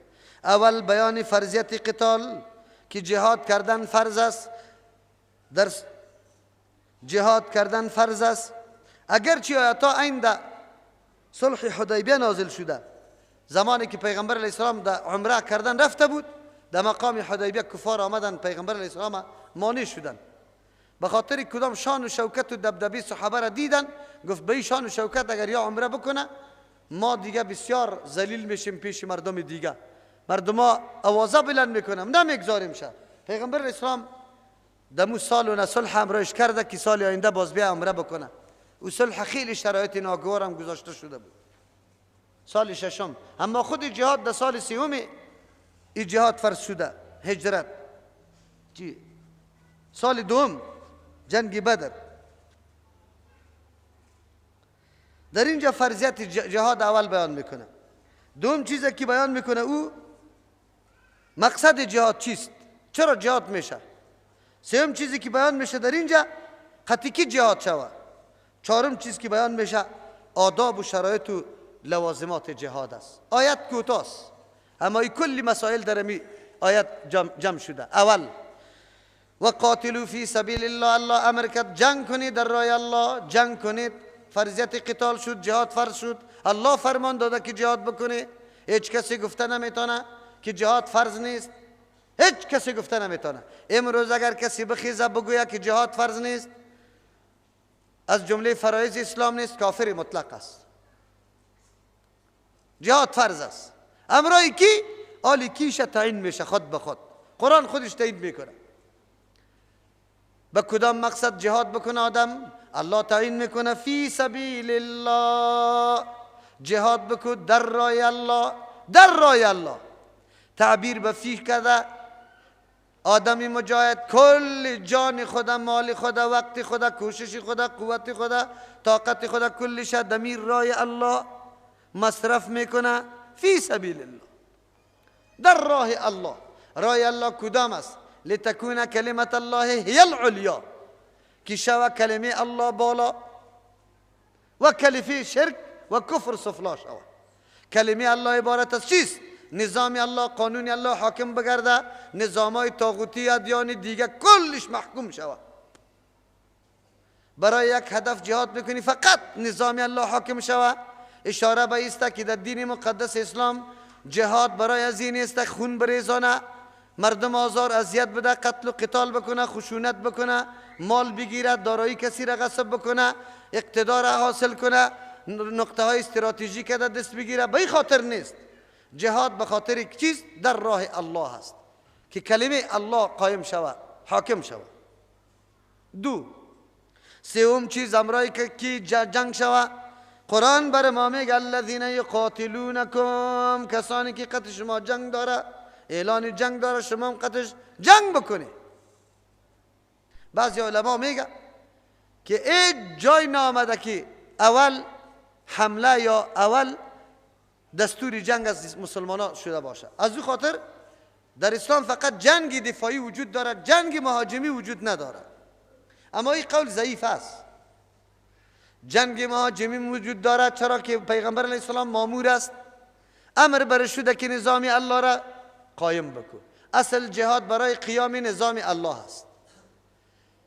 اصل جهاد برای قیام نظام الله است. آلی وقتی که مانع میشه برای قایم کردن نظام الله، حاکم کردن نظام الله، مانع را باید دور کرده شود، باید دور کرده شود. از او خاطر ضرورت به زدن و کندن هم میشه، بالکل میشه. یک از اعتراضا انتقادا بالای اسلام امیسته کسی که یا جهاد روا کرده، بله ایره تو هم قطمه قبول داری، کافر هم هستی، اگر یهود و نصارا هستی، هندوستی، اگر بت پرست هستی، آتش پرست هستی، اگر گو پرست هستی، هر چیزی که هستی، این گپ قطمه قبول داری که باید حقوق کل مردم تامین شود. هر کس حد و حدود خود بشناسه، در محدودی خود تصرف کنه، حق دیگران را پایمال نکنه، امن بیاید، اتفاق بیاید، اتحاد بیاید، نظم بیاید. ایره مسلمان و کافر کلگی مسلم است، قاعده مسلم است، کلگی میپذیره. خیلی خوب، برای تحقق اینمی امر چی چیز ضروری است؟ برای حفاظت و تحقق این امر یک قانون بکار است که قانون کلگی تسلیم قانون باشه، قانون مراقبت کنه حالات مردم، جزئیات مردم، که هر کس مخالفت میکنه قانون ملامتش کنه. ایره کلگی میپذیره. خود تنها اختلاف در اینجاست، آلی همی قانونی کی باشه؟ 10 نفر خیلی عالم و برجسته در روزگاری امروز، در سالی که 1394 است، 10 نفر خیلی هوشیار و عالم و چیره خبره و ماهر میگیریم، قانون بر ما بسازه، لیکن 10 نفر سبای خودم نمیفهمه که چی پیش میشه. دیگه سبا را بگذار، سال بگذار، 1000 سال پس چی واقع میشه.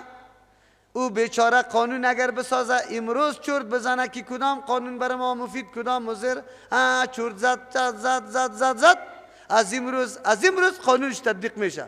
یک ماه بعد که شوه او قانونی از او باز تصادم پیدا میکنه. آلی دیگه مجبور استی که بپذیری که قانون برای او ذاتی او ترزات ساخته باشه که کلی حالات مردم تا روز قیامت برش معلوم باشه، جزئیات برش معلوم باشه، چی چیز مصلحت، چی چیز مضرت، ایام برش معلوم باشه. غیر از الله دیگه کس پیدا میشه؟ غیر از الله. خیر دیگه او مسلمان و کافر کلگی میپذیره که نظام الله باشه. آلی برای حکم ساختنش کار بکنیم یا نکنیم؟ تو برای حقوق بشر نه عراق ماندی، نه تونس، نه لیبیا را ماندی، نه سوریه را، نه افغانستان ماندی، نه کشمیر. برای چی؟ حقوق بشر پیاده شود. او مرا با پیاده کردن نظام الله نمیمانی، مورد طعن قرار میدی. نمیتونی طعن قرار داده. اسلام امرت ان اقاتل الناس حتی یقولوا لا. در دنیا کدام نظام باشه؟ نظام لا اله، کل حکومت از الله باشه. دیگه کل مخلوق الله و عبادت کی را بکنه؟ الله متعالی بکنه. این را باید بپذیری.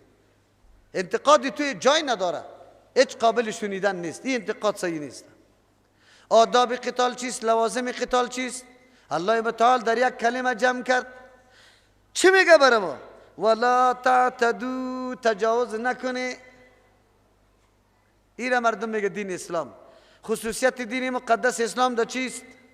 آدم که در جنگ باشه اورام دشمن، اورام در موقع که تو خدای دارم نمیتونی هر لحظه بگه صدای مرگی آمده رئیس چطور لحاظ کنی حدوده؟ قرآن میگه مسلمان اگر در خانه هستن باید پابند دین خود باشه، اگر در مسجد هم است حدود دین مراعات کنه، اگر در بازار هم است، لیکن در سنگر جهاد هم است از حدود دین برآمده نمیتونه. کدام حد که الله برش مقرر کرده دمو حد. کافر قتل کو مسلح کده نمیتونی، بینیشا گوشیشا گپایشا منتی کده نمیتونی، قتل نکو.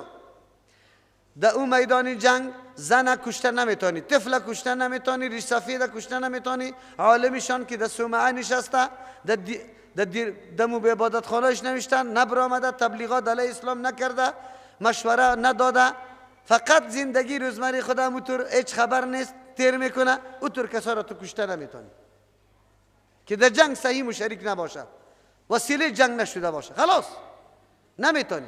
کشتار در داده، درختار قطع کرده نمیتونی بدون مصلحت شرعی.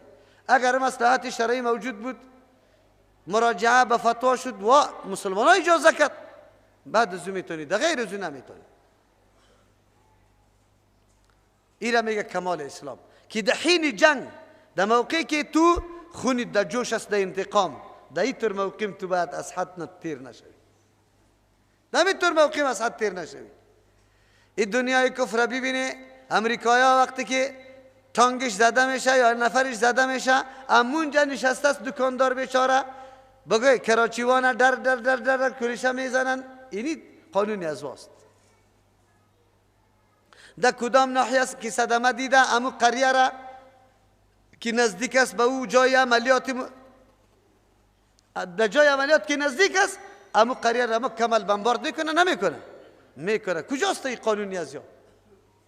این قانونی حقوق بشریشان کجاست؟ کجاست؟ نمیشه کنترل تا که عقیده نباشه. که عقیده پیدا شده در چیز کنترل میشه، همه چیز کنترل میشه. پیشتر یک آیت خواندیم، عقیده و باوری ما پیدا شد کنترل شدیم، کل زندگی خدا لی میفهمیم چی رقم شد. بعد از الله برای تاکیدی امر میگه ان الله یقینا الله متعال لا يحب المعتدین، دوست نداره. که دوست نداشته باشه در صفتای الله واسطه پیدا نمیشه. عدم دوستی الله سبب بغض الله است. عالی مبغوض ترین مردم ها تو قرار میگیری، تو قرار میگیری. از نصرت الله قطعت شامل حال نمیشه، به خود اواله شدی، او کسی که به خود اواله شوه او پیشرفت کرده نمیتونه. اتکا به الله بکو که الله تو را کامیاب کنه.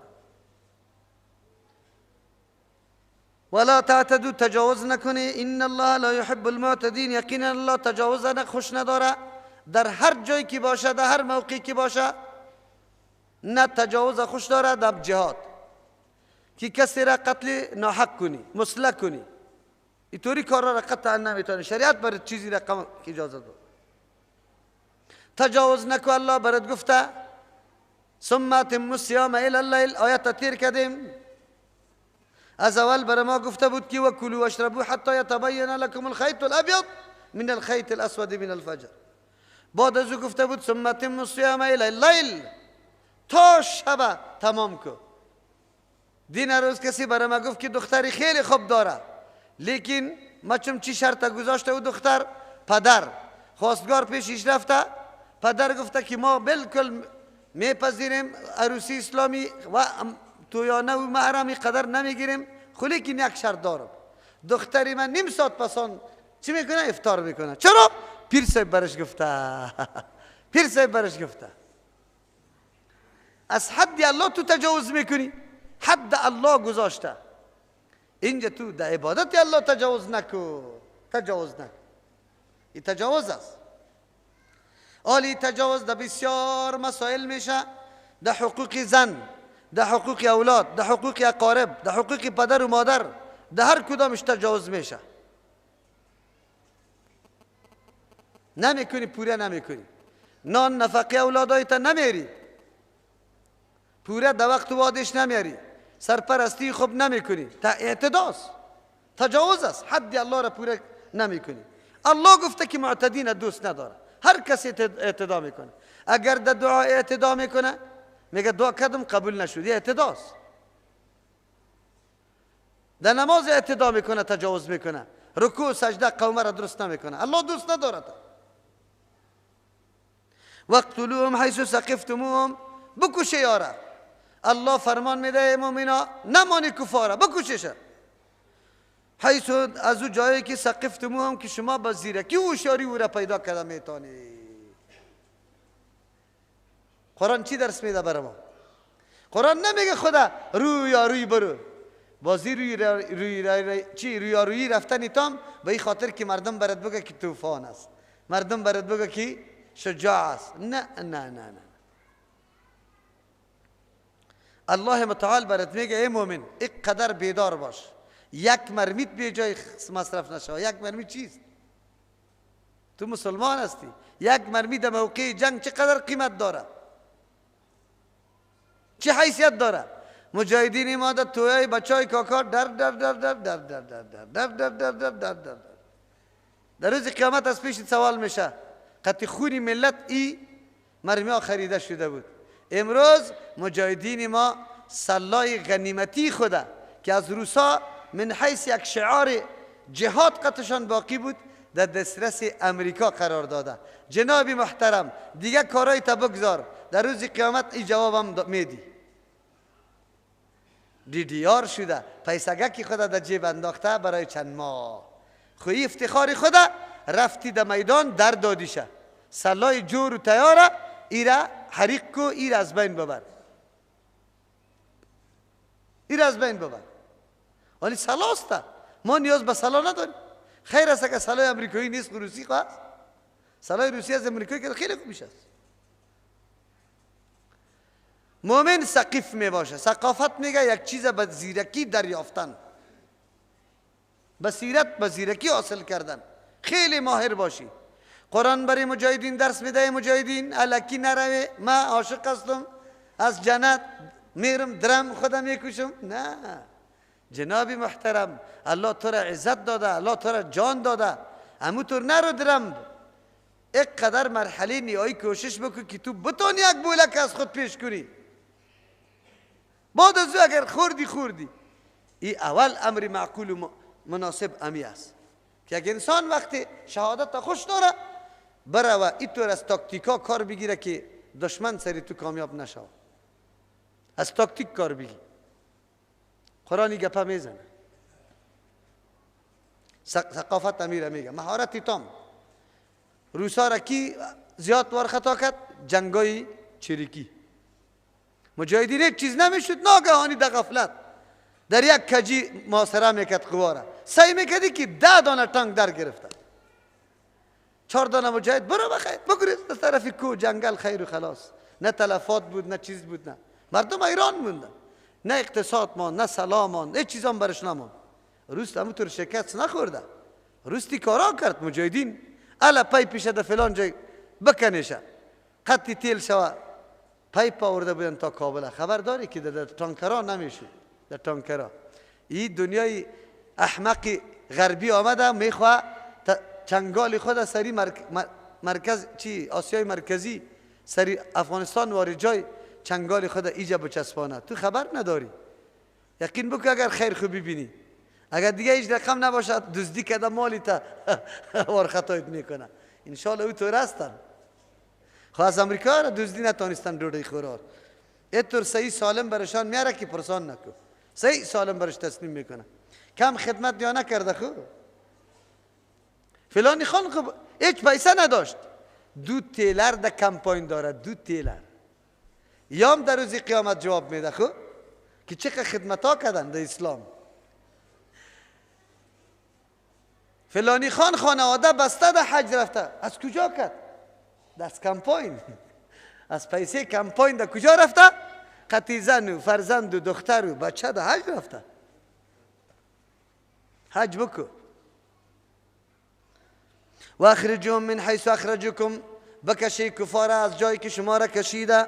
الله متعال مؤمنا خیلی زیاد از احتیاط کار میگرفتن که ماهای حرام نباشه. قبل از آمدن اسلام زمان جاهلیت 4 ماه به نام ماهای حرام یاد میشد.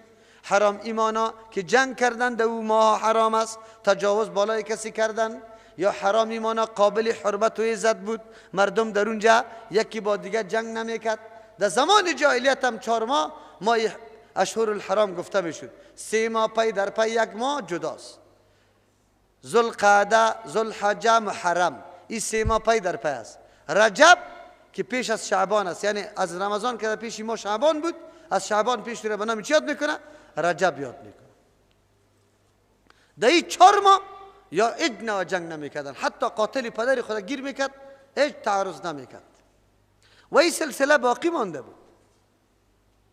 همین سلسله باقی مانده بود که تعرض نمیکرد در اسلام هم.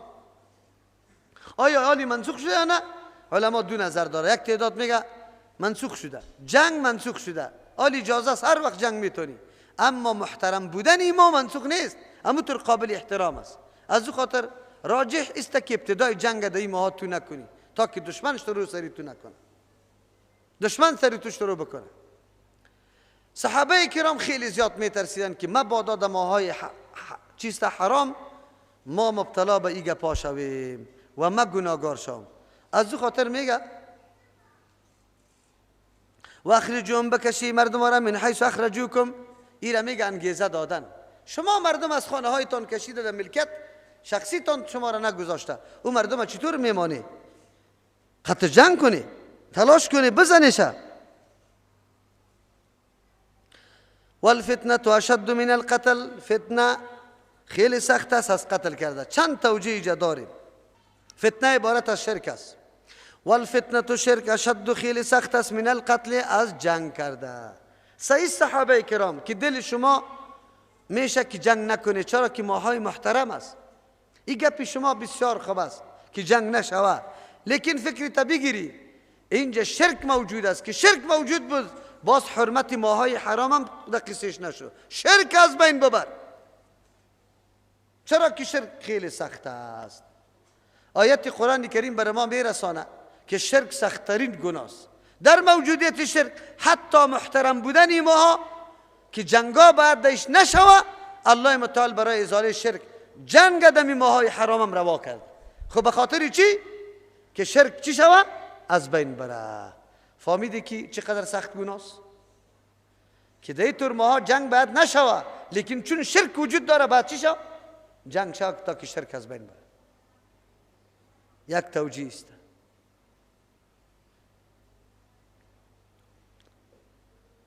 دوم توجیه، والفتنه اشد من القتل، فتنه یعنی بزرگ گردانیدن مسلمانا، ای اشد، خیلی سخت است، من القتل، از قتل. بزرگ گردانیدن.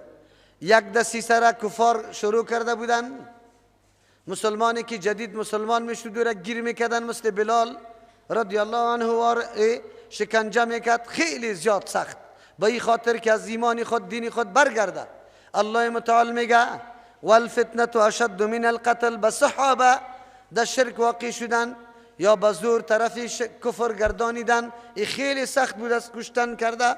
کشتن برشان آسان بود، آماده بوده که خدا بکشه، یعنی یاره بکشه کفار، لیکن شرک نکنه، شرک نکنه، شرک باقی نمانه. دلیل بالای پختگی ایمانی صحابه شد و دلیل بالای ازی شد که واقعا شرک خیلی جنایت بزرگ بوده. قتل میپذیرفت، شرک نمیپذیرفت که پس مشرک شوه، نعوذ بالله. قتل میپذیرفتن. دیگه توجیه، والفتنه شرک مشرکین اشد، خیلی سخت است، من القتل، از قتل آنان کرده. اگر وا قتل میشه ولو که دمای حرام است، لیکن وا مشرک هم است، از خاطر او خیلی سخت است. از چی کرده؟ از کشتن کافر کرده، یعنی شرک پیشی از یا از کشتن کافر کرده خیلی سخت بود. پس وقتی که از کشتن کافر کرده شرک سخت است، حتما باید تو جنگ بکنی دمای حرام امروش. دیگه توجیه است، والفتنه عذاب الله اشد، خیلی سخت است، من القتل، از کشتن اینجا کرده که یا کشته میشه میترسه، خبر نداره که در عذاب جهنم مبتلا میشه. یا والفتنه اشد من القتل، جنگ در حالت حرمت ماها خیلی سخت است، از چی کرده؟ از قتل کرده، یعنی شرک ورزیدن در ماهای حرام مثل قتل واری خیلی زشت است. مثل قتل زشت است، شرک هم این رقم زشت است.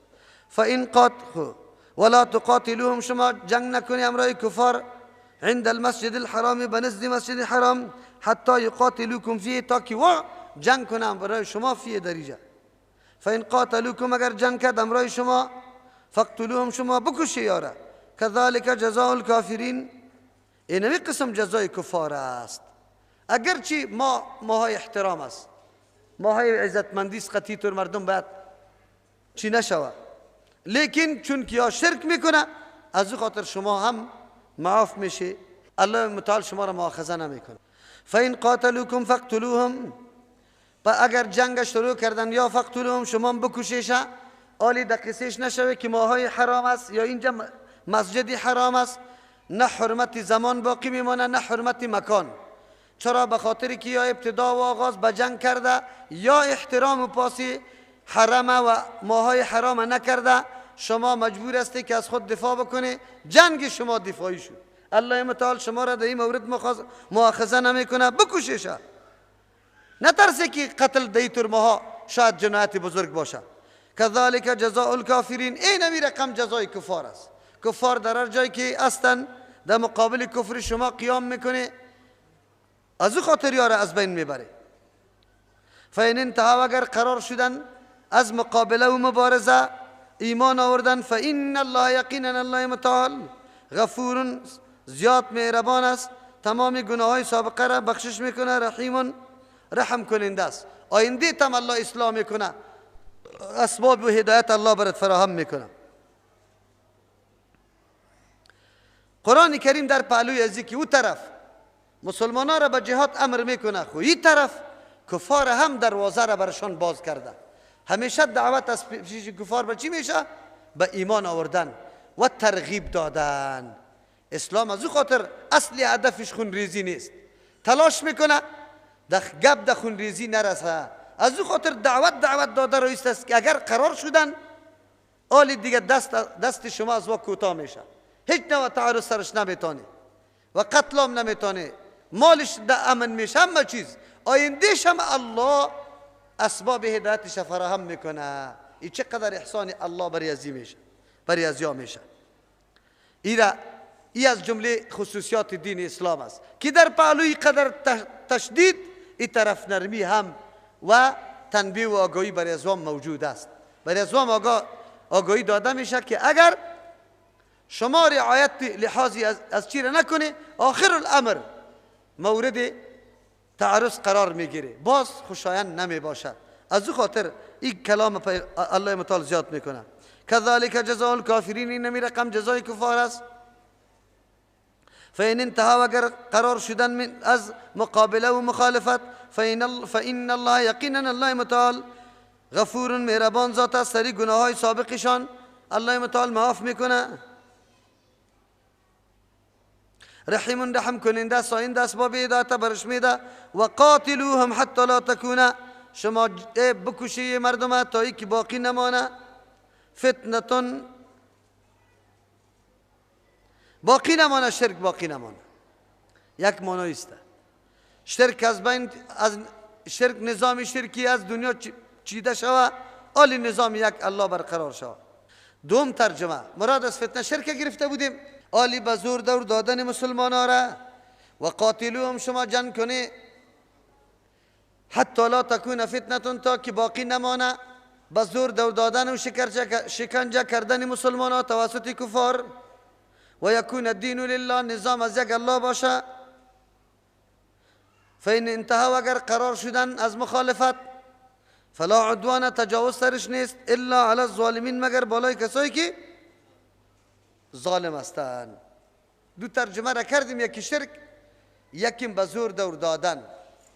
سوم ترجمه، و قاتلهم، جنگ کنی امرای کفار حتی لا تکونه، تایی که باقی نبانه فتنتون، تمرین سلاحهای کفار ما نگردیم، تا اون مقدار جهاد بکنه که شما تخته مشق تمرین سلاحهایتان نگرده.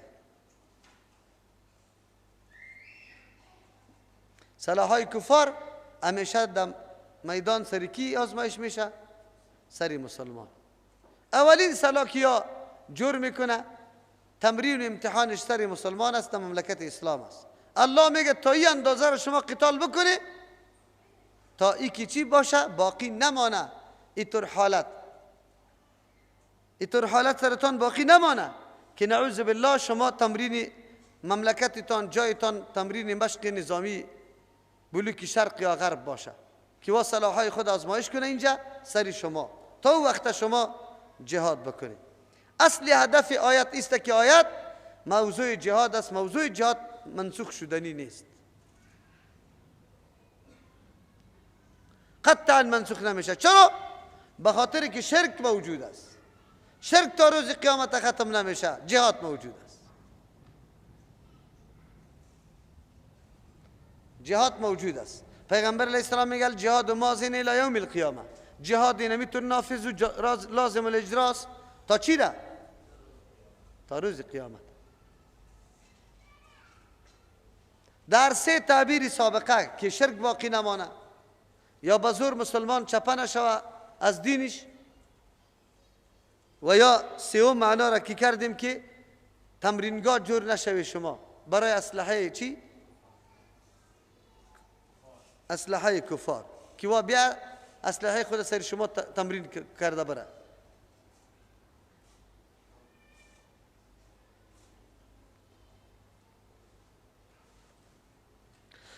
از این آیت بر ما هدفشی بود که جهاد منسوخ نمیشه و تا روز قیامت ادامه داره و باید باشه. این خو حکم قرآن بود. الله متعال بر ما فرمان بده، مخاطبش ما هستیم. و قاتلوهم حتی لا تکون فتنه. آیا شرک وجود داره؟ این سر تا سر جهان پر است، خصوصا افغانستان آنقدر شرک است که پرسان نکن. تا وقت جهاد میشه، تا وقتی که شرک از بین نمیره، او شرک همیشه است.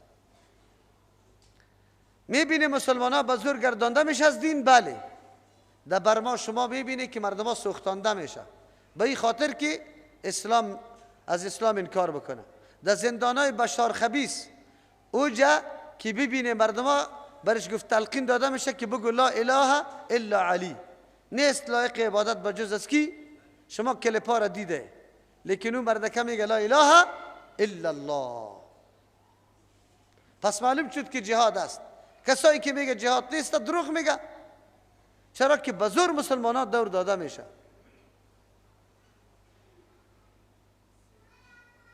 خب سومش تخته مشق جور نشوه. کلی اسلحه خود دنیای کفر در ممالک اسلامی چی میکنه؟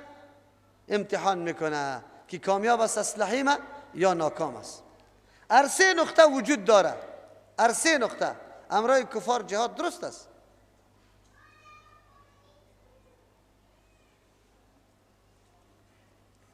سه نقطه. از او خاطر نکته مهم چی است؟ منظورم چیست؟ منظورم است به نام اسلام، به نام دفاع دین، به نام بسیار شعار خیلی جالب داره بسیار فرقه ها و گروه ها. وزارت عدلیه تقریبا 100 و چند تنظیم تن از افغانستان ثبت کرده. چند از 100 بالا، از 200 بالا رفته. هر کدامشان شعار داره. شعار داره اسلام آوردن. خب لیکن چی چیز درش مفقود است؟ بعضی گروپ های خیلی اسلامی داره.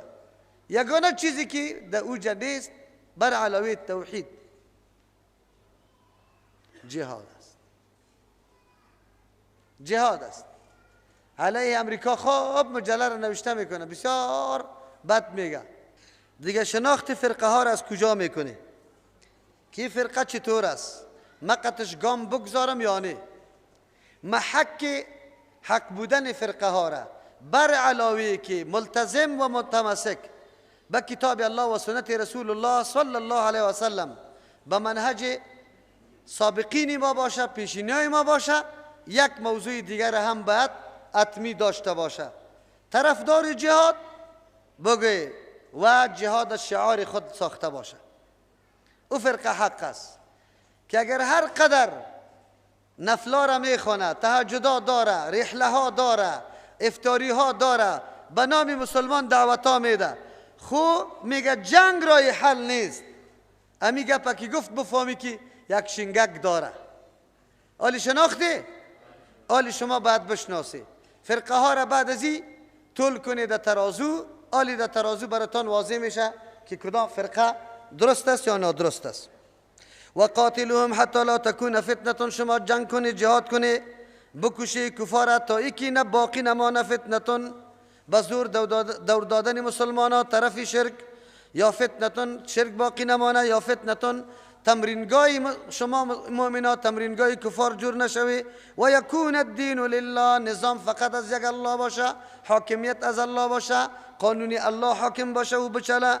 فین انتها، و اگر این مردمای کفار قرار میشن از مخالفت دست میکشن، آلی در مقابل شما قیام نمیکنه، فلا عدوان، نیست تجاوز بالایشان، الا علی الظالمین، مگر بالای کسانی که و ظلم کرده. خیر مسلمان تجاوز میکنه؟ نه، مسلمان تجاوز نیست. مسلمان خو انتقام میگیره، جزا بالمثل میکنه. خو چون که او حرکت کرده، تو در مقابل از او انتقام میگیری. از عمل اردویتان تعبیر به یک چیز شد که او را عدوان میگه. لیکن تجاوزات دو قسم است، یکی تجاوز حق است، یکی ناحق است. تجاوز خو یک جایی که حد مانده شده از او تیر شوی، این تجاوز میگه. گوی حق میباشه، گوی نعوذ بالله باطل است. باطلش اون نموسته که مجوز شرعی نداشته باشه، حقش اون نموسته که مجوز شرعی داشته باشه. کسایی که در مثلا زندگی میکنه، خونش بالکل به امن است، برش حد این نمیسته که در خونش تو تجاوز کرده نمیتونی، لیکن او مرتکب اینطور عمل شده که خود خونی خود در معرض چی کرده؟ هدر قرار داده. چی کرده؟ مرتد شده، زنا کرده، زندار است. او دیگه بگوی یا قتل کرده، ناحق قتل کرده. اینجا سریازی تجاوز میشه، لیکن به حق میشه، به خاطر که حدی که الله مقرر کرده بود که به نفس کسی تجاوز نشوه، از اون تجاوز کردی که قتل کردی، به خاطر ازی کردی که تجاوز حق بود، دلیل موجود شد شریعت، از او خاطر ایره تو از بین برده میتونی. الشهر الحرام بشهر الحرام، احترام ماهای حرمت یعنی ماهای عزتمندی، به شهر الحرام در مقابل احترام و عزتمندی ماهای حرام است، یعنی اون ماهی که در اونجا جنگ حرام بود، یا اون ماهی که قابل عزتمندی و احترام است. والحرمات قصاص، چیزای قابل احترام و عزتمندی. قصاص چیزای تبادله است. چی رقم تبادله است؟ اگر او احترام قائل است تو هم قائل شو برش، اگر او احترام قائل نمیشه تو مجبور هستی از خود دفاع بکنی. پس این حرج لازم نمیشه، گناهگار نمیشه کسی. فمن اعتدى علیکم، کسی که تجاوز میکنه بالای شما، راستی هم برخوردی از وا، مقابلی از وا تجاوز شمرده میشه. چرا؟ به خاطری که وا انتقاد کرده، اعتراض کرده. فاعتدوا علیه، شما هم تجاوز کنید بالایش، به مثل ما اعتدى علیکم، به مثل از که اعتدا میکنه از شما علیکم بالای شما. کدام اعتدا که سر شما شده، شما هم قسم اعتدا بکنه. از او خاطر علما میفرما که آیت عام است، که هر نوع انتقام شامل میشه، اگر او در دادن باشه، اگر او غلطاندن باشه، اگر هر چی که باشه. چرا که الله میگه به مثل ما اعتدى علیهم. لیکن یک تعداد علما نظر به حدیث پیغمبر علیه السلام که بعضی عذابا را الله اختصاص به خود داده که لا یعذب چیست بالنار الا رب النار، توسط آتش عذاب نمیده مگر صاحب آتش که الله متعال است. از این خاطر انسان باید به آتش عذاب نده. من قرار داده میگه این آیت تا اینمی حد است. او مراد از اعتدای است که در داخل چوکات باشه، نه بیرون چوکات باشه. اعتدای داخل چوکات است، نه بیرون چوکات. یک توجیه است. دوم میگه فمن اعتدى علیکم فاعتدوا علیه بمثل ما اعتدى علیکم، اگر تجاوز کرد بالای شما، شما هم تجاوز کنید بالایش با مثل آن چیزی که اعتدا کرده بالای شما. اما قسم اعتدا سر شما بکنید. چی رقم کی کرده دیگه، از او خاطر هر نوع تعذیب یا هر نوع شکنجه باید داده شود. لیکن این خودی آیت توسط آیت دیگه چون که الله اونجا گفت فلا تعتدو، اینجا میگه اعتدا شو، اونجا میگه نشو. جمع در بین اردو وقتی میشه که توسط حدیث پیغمبر علیه السلام برای ما تشریح شود. او حدیث پیغمبر برای ما گفته بود که اولادای خورده کشته نمیتونه. کسی که شریک جنگ نیست از زن یا ریش سفید دور کشته نمیتونه، یا عالمش که قرار در صومعه و در عبادتخانه خود است هیچ دخیل جنگ نیست دور کشته نمیتونه. ولو که اینجا کفار اینطور کارا کرده که زنی تو را کشته، اولادی تو را کشته، تو باز اینمی کار قطعش نمی کنی. معلوم شد که اعتدای مطلق این آمده که حتما هر قسمی که می کنی. از او خاطر رعایت و حدیث پیغمبرم که با آتش کسی را در نده، این افضلتر و راجع معلوم میشه. البته بعضی علما این نکته را وار گرفته که اگر مصلحت در اونمو موضوعی که برای مسلمانا مصلحت معلوم میشد خیلی مفید، مصلحت معلوم میشد خیلی مفید معلوم میشد، در او صورت به حکم امیر مؤمنا میتونه که او آدم جزای سرسخت بده، به خاطر از اینکه مصلحت تقاضا کرده. اگر نکنی و مردم دیگه هم جرأت پیدا میکنه، دیگه هم مبادرت میورزه. از او خاطر توی طور کاری سخت زشت قطعش بکو که وا دیگه چشم حراس پیدا بکنه. یک تعداد علما این دلیل میگیره و میگه که الله اجازه داده. واتقوا الله، بترسی از الله متعال، و علموا ان الله مع المتقین، بدانی که یقینا الله متعال امرای متقین است. واتقوا الله، از الله بترسی. وقتی که انسان انتقام میگیره ده حد، واتقوا الله، از الله متعال بترسی، مخالفت اوامر الله را نکنی. هم وعلموا، بدانی ان الله، که یقینا الله متعال مع المتقین امرای متقین است، کسایی که تقوا را پیشه گرفته.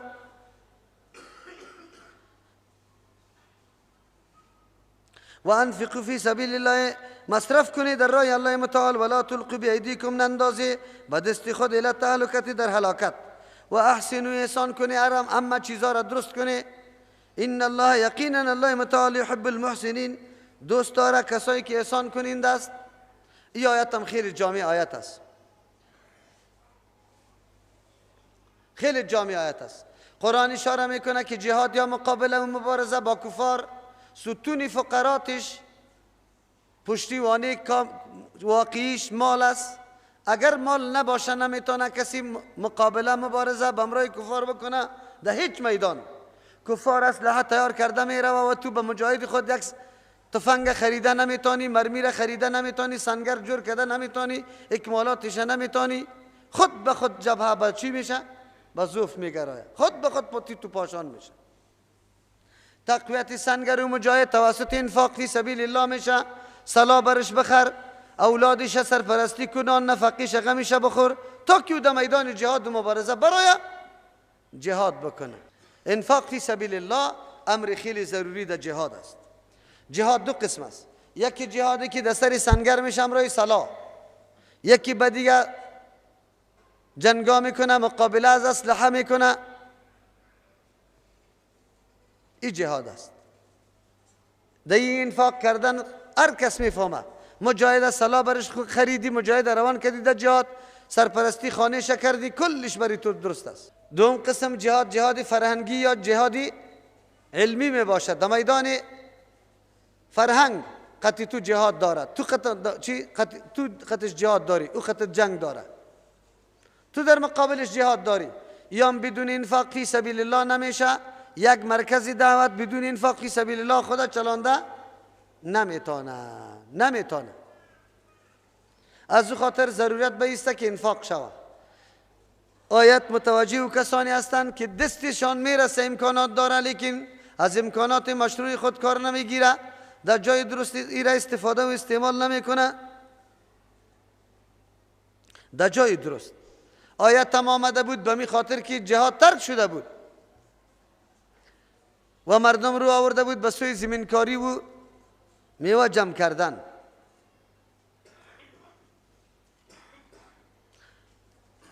انفاق در این راه خیلی اهمیت داره. اگر کسی امکانات داره او موقع را از دست میده، مثل که به دست خود هلاک کرده، امو طورام است. و انفقوا فی سبیل الله، مصرف کنید در راه الله، در راه الله. در آیت‌های مصرف زکات و همچنان در این آیت کلمه فی آمده، کلمه فی برای ظرف است، وسعت داره، معنایش است که در راه‌های متنوع دین باید همین مال مصرف شود. و انفقوا فی سبیل الله، در راه الله. راه الله که کدام است؟ چند توجیه را بیان میکنیم، باز بعد از یک کمی تشریح باز میکنم. و انفقوا فی سبیل الله، مصرف کنید در راه الله، ولا تلقوا، نندازید بیدیکم، به دست خود، الی التهلکة، به هلاکت. مراد از هلاکت در اینجا ای بوده جهاد ترک و برو نعوذ بالله. چی؟ یعنی جهاد ترک و انفاق نکنید در جهاد، خود به دست در هلاکت انداختن است. اگر جهاد نکردی خود به دست در هلاکت انداختن است. و انفقوا فی سبیل الله، مصرف کنید در راه الله متعال، ولا تلقوا، نندازید بیدیکم، به دست خود، الی التهلکة، به هلاکت، نندازید به هلاکت. دلیل بالای عزیز است که جهاد نمیشه بدون انفاق فی سبیل الله. اگر جهاد خطا میخوره و آدم سنگر جهاد خلا پیدا میکنه، اعلام میشه به خاطر از که تو وسایل و اسبابی که برای به درد ازوا میخوره برش آماده نکردی، آلی خود به دست خود در هلاکت انداختن است. امی کسی که مال دارایی داره ایرام در خطر میشه. چرا در خطر میشه؟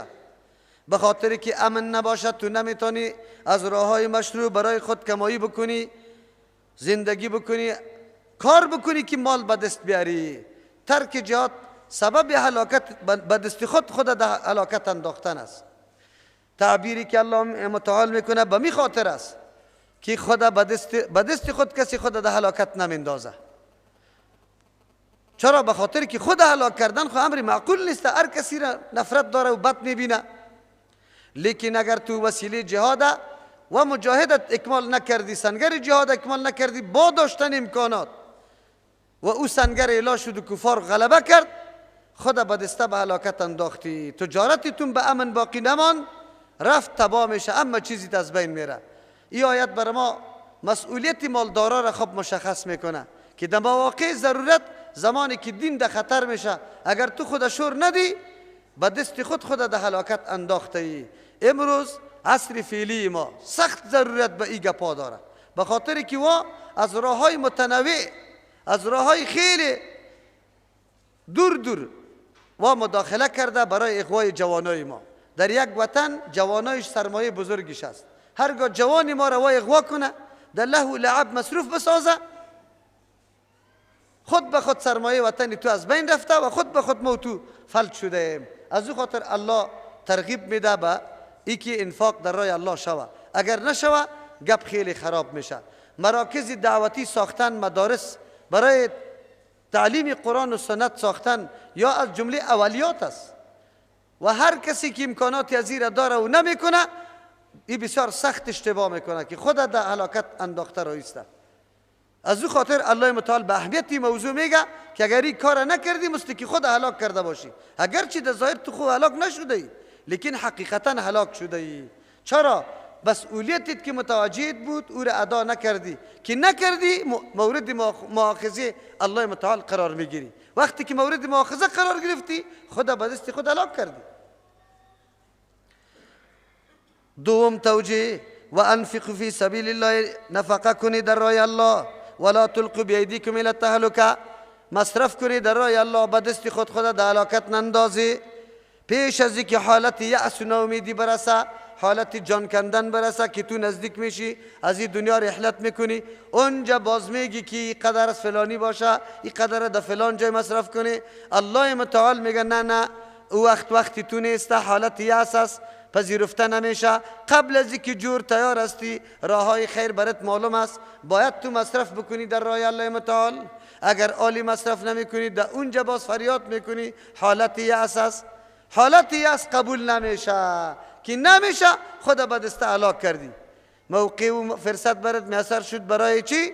خدمت دین، لیکن تو مصرف نکردی. از او خاطر چیست؟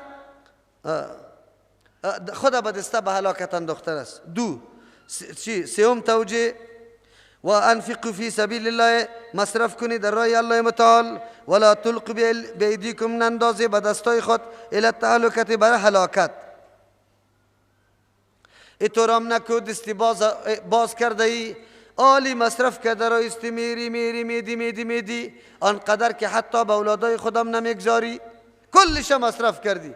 دین مقدس اسلام دین انصاف و وسط است، مثل که بخیلی و کنجوسی را خوش نداره، کسایی که نعوذ بالله حرص زیاد داره و بخل میورزه به مال، ایره دوست نداره. کسایی که تخرچ است دستی الا داره که خودش بگدایی میشینه، اولادش سبارش بگدایی میشینه، ایرم رد میکنه. چرا که در صفات عباد الرحمن الذين اذا انفقوا لم يسرفوا ولم يقتروا و چیسته و کان بین ذلك قواما. عباد الرحمن کسانی هستند که نه اسراف میکنه زیاده روی و نه بخیلی میکنه، در بین اردو را انتخاب میکنه. آلی تو اقدر مصرف کرده ای که باقی نمانده، به دست خود در کجا انداخته ای؟ خدا در هلاکت. دیگه ترجمه وانفقوا فی سبیل الله، نفقه کنی، مصرف کنی در راه الله متعال. ولا تلقوا، نندازی شما بیایدیکم به دست خود الی التهلکه، به هلاکت. مصرف کنی در راه الله متعال، توبه بکنی، مصرف کنی. سابق که مصرف نکرده آلی توبه بکنی، مصرف بکنی. ولا تلقوا، خدا نندازی بیایدیکم به دستایتان، که توبه را ترک میکنی، توبه را نمیکنی، این در بدری برای شما میشه، به هلاکت میروی. نه، خدا نندازی. و احسنو، خب دیگه ترجمهش و انفقوا فی سبیل الله، نفقه کنی در راه الله متعال. ولا تلقوا بیایدیکم الی التهلکه، اینطور نکنی که مال کلش بگذاری وارث بگیره و توی چیزا نداشته باشی، برای خود یک راه خیر اعلان نکرده ای که لا اقل دو خیر شریک باشی. مثل که حالی مردم میگه،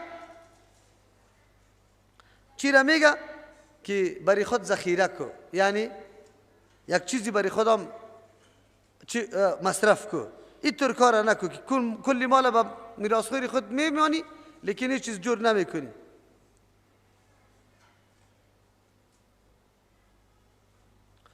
و انفقوا فی سبیل الله، نفقه کنی در راه الله. ولا تلقوا، نندازی بیایدیکم به دست خود الی التهلکه، به هلاکت. مال حرام نکو مصرف به خاطر که خدا به دسته در هلاکت انداختن است. چرا به دسته؟ ام مالت مصرف میشه میره، ام ثواب برد حاصل نمیشه. اگر عقیده کنی که ثواب حاصل میشه، آدم کافر میشه. به دست خود به هلاکت خود اندازی. کلی موارد درست است. ابی ایوب انصاری رضی الله عنه میفرماید که وقتی آیت نازل شد، خب برای ما معلوم است که چه وقت نازل شد. گفت ما اهل مدینه انصار میوه ما پخته شده بود و در بین خود گفتیم که ما و شما خو خیلی دویدیم برای اسلام خدمت کردیم، بس از همی قدر دویدن دیگه سری خانه میشیم، پالوی اولاد میشینیم، سری چی باغ و بوته میشینیم. اینه ما در باغ و بوته میشینیم، ضرورت نداریم بان که جهاد دیگه را بکنه. الله متعال آیت روان کرد نشستن از جهاد و نه کوشش کردن برای جهاد مرادف خود کوشی است. یعنی مثل که خدا چی کرده و کشته باشه، امیر رقم است. او یک مفهومی ای آیت ظاهری است که او امیتور است. و انفقوا فی سبیل الله، من فقط در راه الله بکنه که جهاد تقویت شوه، شما هم تقویت شوی. ولا تلقوا بیایدیکم الی التهلکه، اگر قوت حاصل نمیکنی در چند نفر اگر و انفقوا فی سبیل الله، نفقه کنی در راه الله متعال. ولا تلقوا بیایدیکم الی التهلکه، روبرون نندازی شما به دست خود الی التهلکه، به هلاکت.